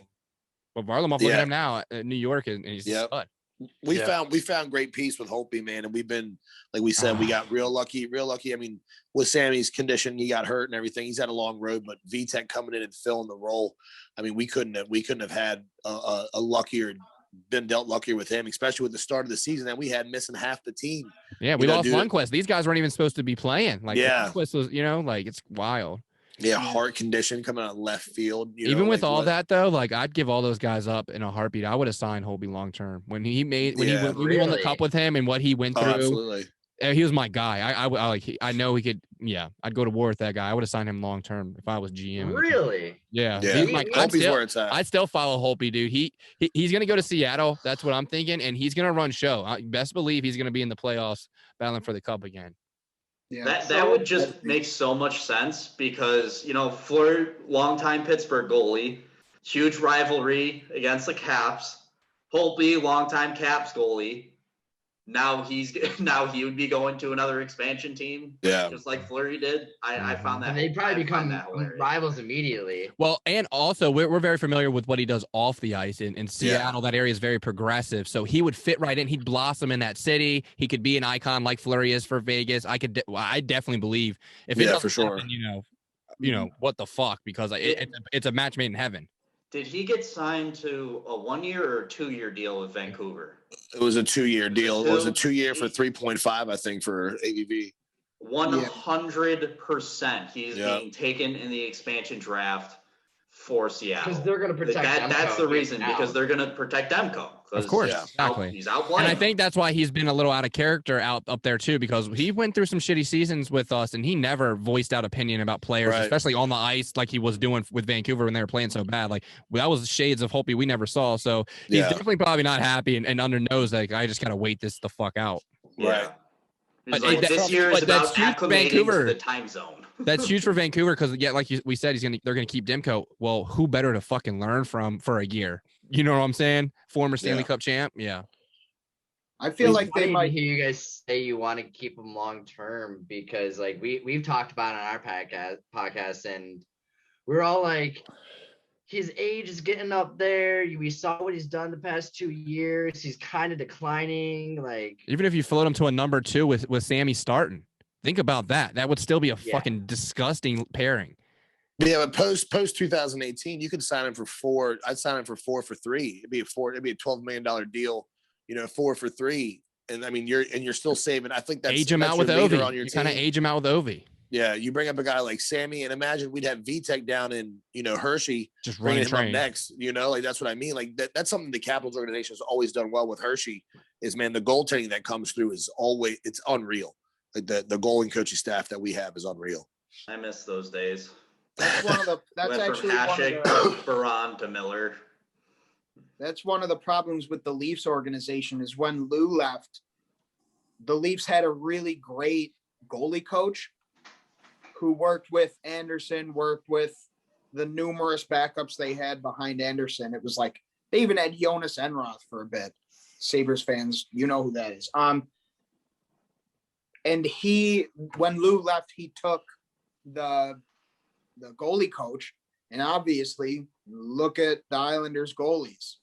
You could put anyone in net for the Islanders and they're going to win, but they have great goalies anyways.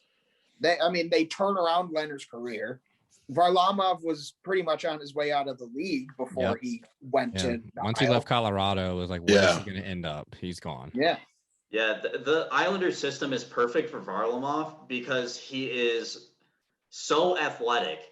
He'll make that crazy save that he has no business making, but it's the consistency throughout the entire game, which was his problem. So you put him in a system where he's only going to see a few high danger chances, and more often than not, he's going to make those saves. Yep. Absolutely. All right, guys. Well, I got one more thing before we get out of here. I kind of want to just fast forward to the end of the season. I want to know your guys' Stanley Cup predictions. Who we got coming in, and then we're definitely going to touch on ours because we're seeing some 2018 Caps vibes over here, so you know who we're pulling for. But I want to see who you guys think's coming in hot and where are we going from here. At the start of the year, I would have said probably Vegas, maybe Boston, but I'm kind of cooling on Vegas. I for whatever reason, I don't think it's their year. I was also very high on Colorado. Look, what you think I'm rooting against Vegas? Really? Hey, man. We'll get to it when it's my turn. Don't worry. Yeah. So stifle yourself. But I think it's Colorado's year. They went through adversity. Grubauer had a pretty shaky start, but they've had a lot of injuries, but they're not long-term out for the season injuries. Guys are coming back, and they're starting to hit their stride. I think they're going to take it. They have so much depth. And They former do, Caps, not to just dick ride the Caps, but Burakovsky goes out there after winning the Cup, and he even blossoms even more. And then Grubauer takes the number 1 spot in goaltending, and he's just like it, and everything's making sense for them. They signed Kadri, which was fucking huge in my eyes. I think he's a great piece out there. They didn't even sign him. They got him from the Leafs for Barry and Alex Kerfoot. It's a Barry trade. And Kerfoot's a great Kerfoot's one of those tool guys. Like he's, us hockey guys, plug is usually a bad term, but he's a plug in the sense that you can put him on any line in any position. He's going to do pretty well. He's going to be good. But Barry, Mike Babcock absolutely destroyed Barry for his duration of Leafs head coach. And then he had to adjust to Keefe midway through a season. Barry could have been a great offensive defenseman in Toronto, and under Keefe, he was on like a 60-point pace, but that was in like 50 games, so he ended up with some 40-something points. And then, that whole team had to go through adjusting to a new system in the middle of a year. Like, that's why, at least last year, as opposed to every other year, Toronto looks good, then they get to the playoffs and they crap out. Last year, I mean, they didn't even make it technically because it was the play-in, but. And then, of course, it's just Colorado's luck. As soon as Barry leaves, they get Makar. And now they got Bo and Byram, too. And they still have a bunch of injuries on defense, if I'm not mistaken. They had, like, AHL guys playing, like, 2 weeks ago, like, guys I've never heard of before. And they're still getting wins. They're still getting traded for Jonas Johansson, the Sabres' third-string goalie to start the year, who couldn't save a beach ball. So, real quick, can someone reiterate which division's facing which for the conference finals? North and West, I believe, and then East and Central. Yep. Okay. North and West, East and Central. Another fucking layup for the North, I think. Oh. No, the reason I say this, Stacko, you're gonna really hate me for this one. North versus West, Vegas versus Toronto. Vegas is going to the Cup. I'm telling you that right now. Vegas. All right. I think this is Vegas. This can be Vegas's year. Fleury is playing out of his mind. If he loses in the playoffs, Robin Lehner will be back. Robin Lehner, we know how he can play. Yep. This is the most depth they have ever seen. Yeah, it's only been 4 years, but they've been a playoff team every year since they've joined the league. They went to the Stanley Cup in their inaugural season. Right. Yeah, thank you for that. They're definitely firing all cylinders though to hop on the Vegas train, man. I mean, I'm a huge fan of Stone. Yeah. Big fan of Stone Stone. is the second most underrated player in this league behind Barkov. Stone is absolutely phenomenal. He's the Trey White of the NHL. For those who don't know, Bill's star cornerback. How do you compare him to Trey White? Trey White's a defensive. What? I'm telling you, you put Trey White at wide receiver, he'd be looking like Stephon Diggs. That's fair. Stone has the most takeaways almost every year. He is dominant defensively and phenomenal in the offensive zone. There is not a damn thing he can't do. Besides Colorado Vegas matchup then is probably going to happen, and that's yes. That's what I'm saying. So Vegas will face the 4th seed because they're going to end up winning that division. They're still ahead of Colorado right now, even with one less game played. Colorado will face 3 seed. Colorado win that. I don't see Colorado being Vegas in 7 at all. I can't see one name. Grubauer is not the same level as Fleury. Nate McKinnon. Yeah. Nobody on Vegas can match up with them. Nobody. Not even Pietrangelo. No. He even in their outdoor game, he was like, "Oh, this is bad." And then McKinnon, arguably the number 2 player in the NHL. Yeah. And then East versus Central, it's going to be Washington versus either Carolina or Tampa, in my opinion. And Washington's going to win that. We might see a repeat of the 2018 Cup. Well, we got 2018 Voss, so we like that sound. Yeah. However, my prediction is it gonna be flipped. Right. Vegas. Okay. I think this is Vegas's year. They have more depth than Washington now too. Oof, man. In my opinion, have all day. We have the best 4th line in hockey, dog. Yeah, the best 4th line in the NHL. No way. So did the Devils back when they made the Cup, and it didn't do much for them. Well, our 4th line produces. The question is, the Capitals, does their defense stack up to the Vegas defense? Yeah. Jensen's having a career year. Schultz has fitted in so well since coming from Pittsburgh. True. Brendan Dillon is a stud sitting paired up with Johnny Norris. Johnny Norris. Yeah. How dare Dillon you did get disrespect the defensive pairing? But yeah. Well, it happens. He's more offensive minded. You know what I'm saying? He's hungry. He's looking to poke and go. I don't know. It'd be a good series though. Believe that. San Jose. So I know where he came from. He's in a more offensive third pair system now. Lafreniere, what he's done for the Capitals and taking advantage of each player in a positive manner is unreal. We're like we just mentioned Jensen with Chara. Yeah. He's turned into a stud. I was ready to get rid of him beginning of the year. So yeah. Vegas Caps would be interesting. Yeah, Josh, definitely. You want to go next, Josh? I was going to jump in. I'm sorry I got a little quiet. I was researching that Vitek Vanacek thing, and I couldn't find anything. The best I could find, I'm pretty sure on draft day, we traded that pick for 2 second picks that turned into Bryson Martin and Eric Cornell. So there you go. Yeah. Buffalo in a nutshell. Anyway. I've definitely heard of those people before. I know exactly who they are. But anyway, so before tonight, I would have said one of my sleeper picks is Florida. Florida has looked absolutely disgusting. But with Ekblad hurt, we don't know how it's going to affect the team. We don't know how long he's going to be out. I think the Eastern Conference Finals is going to be Washington and Tampa. And I think Tampa might take it just because Kucherov's going to magically heal before the playoffs, and they might make some crazy deal at the deadline. Maybe, who knows? Maybe they swoop in and fucking steal Hall somehow or some shit like that. And then literally what money? Literally what money? Right. But look at them. Look at them. Kucherov, they're $18 million over the cap. Wait. Stamkos goes on LTIR. Yes. But anyway, so I think that'll be the Eastern Conference Final unless Florida pulls off some shit and Ekblad gets healthy.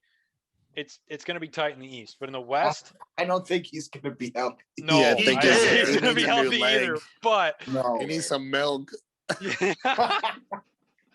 But in the West, quote unquote West, too soon. I think it's going to be Vegas and a certain Canadian team, and I think that certain Canadian team's going to win. And I don't want to say their name because I don't want to jinx them. Oh, but Winnipeg. Yeah, Winnipeg. But I think it's going to be a final of Washington and Stack's team. So the team who shall not be named. The team who shall not be named. Yeah. What about the Nordiques? Yeah, they're just going.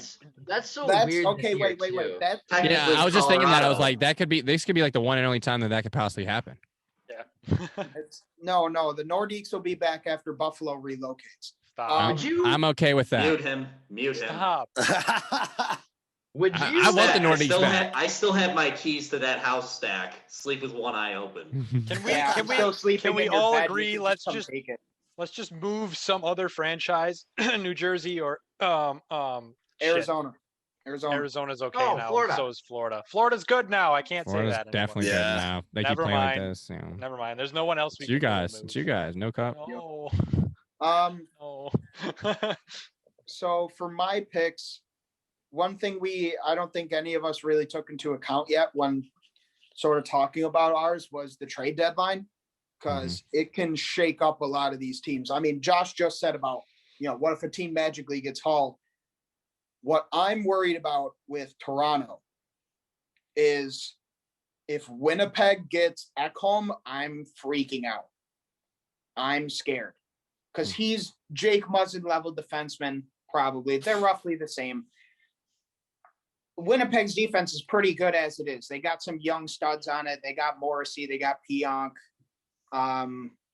They got that Logan Stanley's like 6'6" something. I'm sure he's a tank. He's a monster. And they've got, they got the goalie who just won the Vezina. They've got one of the best top sixes in best top six offensive teams in the league. Like just by lines, like Wheeler, Scheifele, Pierre-Luc Dubois, Ehlers, and what's his nuts? Kyle Connor. Yeah. Like that's gross. And then Adam Lowry, he's 6'5" too. It's a big team. I think I remember watching a Leafs and Winnipeg game when they had that 3-game stand. And I think they said on the broadcast that Winnipeg is the tallest team in the league. And that's not nothing. Like you're taller, you're bigger, you probably hit a little harder. At least you're harder to knock down. That's not Tyler nothing. Myers was still there. The bigger they are, the harder they fall. Right. So that's the only thing that scares me. If Winnipeg adds a defenseman who is Ekholm or another one who's not Ekholm, but on a similar level, like maybe a Yarmelson or Demers, Goligoski, one of those guys from Arizona, someone else who we might not even be thinking of. I mean, that's what I think Kyle Dubas is doing, is he's thinking of a defenseman no one is talking about, and he'll pick him off. But think about what Winnipeg would have to give up for one of those guys too. So that could take away from another part of their game. You know what I'm saying? They'll most likely use futures in any trade, because Right. if they're going for it, they want players back and they'll send some futures out because their window is closing. Right. Yeah. right, Wheeler's getting older. Scheifele's about to hit his prime. Ehlers and Connor are young. They're obviously the future, and Hellebuck's just hitting his stride. Like, that's a dangerous team. And with how Toronto's goaltending's been shaky lately, they're the only other real team I'm afraid of in North, at least. I'm not afraid of Edmonton so much. At least shut them out for 3 games, except for 1 goal in a 5-1 or 6-1 win. I'm not worried about Edmonton. Obviously, McDavid and Draisaitl are good, but you need 4 lines to play. We've learned that for sure. Yeah. And Montreal, they always play the Leafs good, but they don't really play anyone else in the North as good as they play the Leafs. I mean, except for Vancouver, but everyone played Vancouver amazing the first half of the season. Out of the West, I think Steve was on the right track with Colorado. I found it astounding how they can keep going, even though they have injuries on injuries. Like Grubauer was down, and his backup was down, Francouz. And then they got Johansson, and they had like a 5-4 loss to the Coyotes, and they lost in the shootout. So it was anyone's game at that point. But they were playing with a few AHLers and a 4th string goalie from the worst team in the league. And they still got to a shootout. Like, this team, it's clear that they can play through anything. So I think in the semifinals, conference or division semis, it'll be Vegas and Colorado. And then one of them will play, trade deadline permitting, rather, either Winnipeg or Toronto. I think it's going to be Winnipeg and Toronto in the North Division semis. But for the East and the Central, I'm not so high on Tampa. Vassie is obviously playing out of his mind. He always does. But I really like how Florida looked, obviously, till what just happened. But if they put him on LTIR, they can use all the money that they had from his contract to pick up an equal, they could pick up a defenseman. They have Spencer Knight. He's one of the best goalie prospects in the league. That's significant value they can use to pick up a defenseman. And, say if by some miracle Ekblad's ready for the playoffs, which probably won't, but they could do the same thing that Tampa will do, is, Kucherov's magically healthy, but it's more akin to what the Blackhawks did in 2015, how Kane went on LTIR, they added at the deadline, activated Kane in the playoffs because the cap doesn't exist in the playoffs, and they were like millions over the cap, but they got no penalty because, like I said, the cap doesn't exist in the playoffs. So I think out of the Central, I think it'll be Carolina out of the Central. Wow. Okay. I like Carolina too. Yeah. I think they finally got their goalie situation figured out. The defense always looks good. Marty Necas, he's third right now. I feel like I'm seeing him on highlight reels every night. Yeah, he's always involved. Yeah. He's really good. He's sick. And they got Aho, they got Teravine, and they've got all these big name guys. They got Vinny Trocheck too. I completely forgot about him. Yeah, he's a stud. He played well in Florida, and he's played well in Carolina. Yeah, he's fitting in there now too. And I think unless Boston gets Taylor Hall, I think it'll be Washington. I I like Pittsburgh too, honestly, but I don't think Jari is. No, yeah, Tristan Jari. Yeah, I don't think he's. He's a starter, but I don't think with the quality of their defense, they, in the long run, like I don't think their defense and goaltending supports a long playoff run. But we've seen with the Capitals that obviously they can get at least to the second round and then go from there, obviously. So for the Cup, I've got an optimistic and a pessimistic view. My ideal Cup is, like Josh said, Toronto, Washington. I think that'd be so cathartic for, like, this is extreme optimist. If Toronto wins that, obviously I'm going to cry if and when the Leafs win the Cup, but I will be crying like multiple extra tears because the year the Leafs got into the playoffs and played the Caps in the first round, that was like my reawakening to hockey. Because like I didn't watch the Leafs for years after the collapse in 2013 against Boston because they sucked. And that ruined my love for the Leafs for a little bit. But that year when it was like 9 rookies, it was Matthews, Marner, Connor Brown, Zach Hyman, Willie Nylander, Nikita Zaitsev, like all, and they had got Freddie Anderson. Like it was so cool. And then like no one expected anything of it, but they were high flying every night and they made it. And they it was house money at that point. They played Washington, but they wore Washington down enough that they lost in the second round to Pittsburgh, even though Toronto had lost anyways. And that's my optimistic view. My pessimistic is Colorado versus Washington or Colorado versus Carolina. And I think Colorado, Carolina would be really interesting too. I think Carolina, Washington would be a really fun series to watch. I think if anybody has watched, like if Tampa wins Central or Florida, I'm not worried as a Caps fan. If Carolina wins Central, we got to play Carolina. Yeah, Carolina has had our number, and that's a little rivalry game for us, and we've Carolina's scary. I was gonna mention that as a team I kind of forgot about.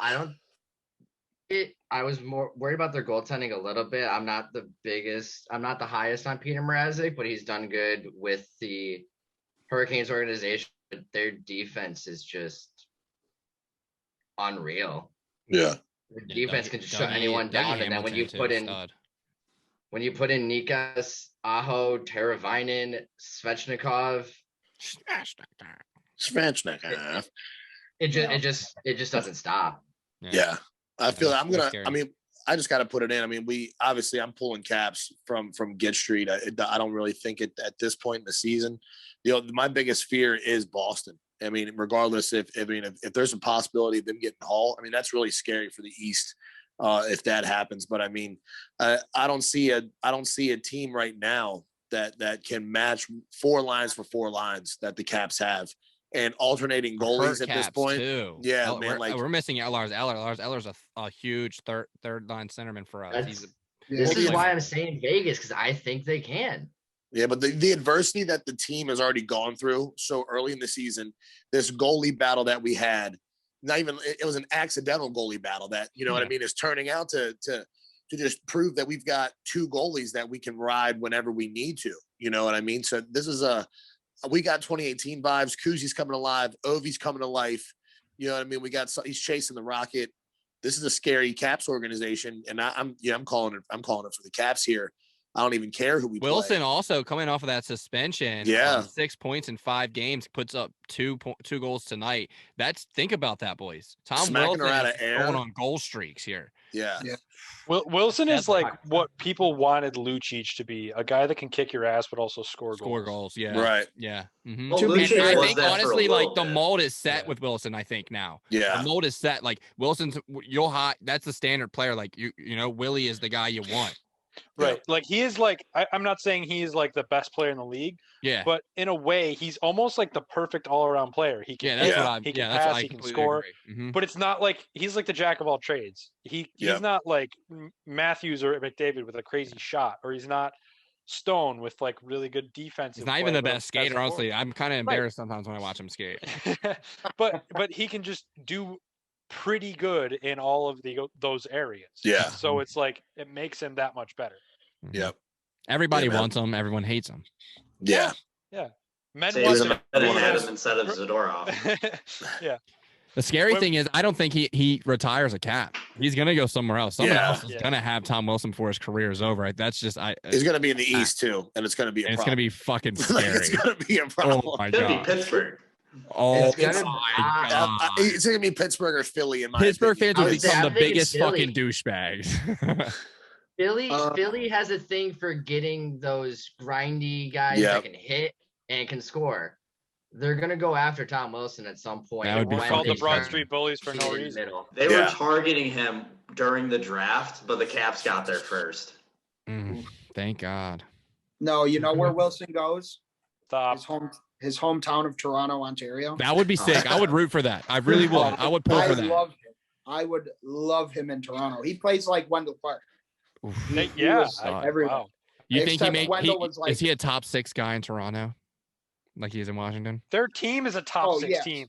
Yeah, yeah. Like their fourth line.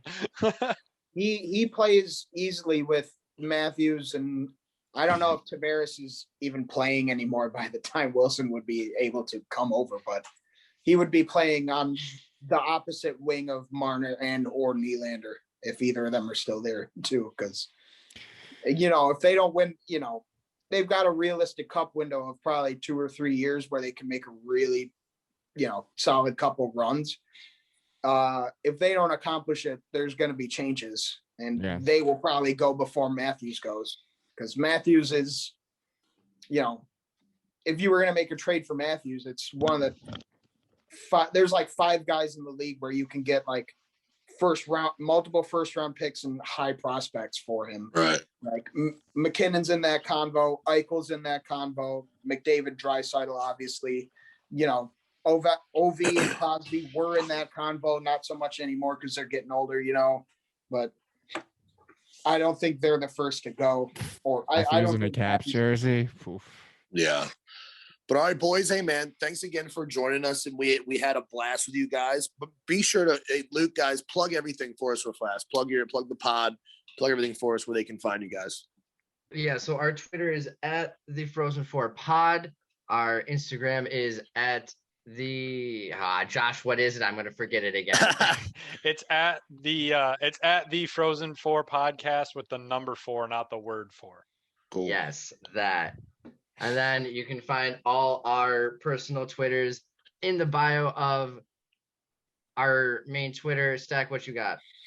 Our Facebook, we don't really have a Facebook because we're through a hockey Facebook page called NHL News Updates. So we don't really post on there. We post our podcast episodes there though, and you get some news for it too. They have, I think, 140,000 likes on Facebook, something along that line. Right. You guys, if you got a Facebook and you're active on it, give them a like, but you can find our podcast there too. And we're on SoundCloud, Spotify, Apple Podcasts, pretty much everywhere you can get one. We're there. Yeah, we're like, so we post onto Anchor. So we literally go to every podcast platform you can think Right. of. So whatever you listen to podcasts on, we're there. Good Cool. deal, boys. Cool deal. Well, Steve, Luke, Stacko, Josh, man, thanks for joining us again. We had a blast, dude. I'm sure, like I said, this will be just another one of many down the road, boys. But thanks for your time and thanks for being here. Thanks for having us. on. Thanks for having us. Thanks. All right, boys. All right, take care, guys. The boys from Men Behind the Mitts just want to say thanks for listening. And as always, be sure to follow us on all your favorite social media outlets at Men Behind the Mitts. Brought to you by Silky Mitts Hockey Club. Support the boys at silkymittshc.com.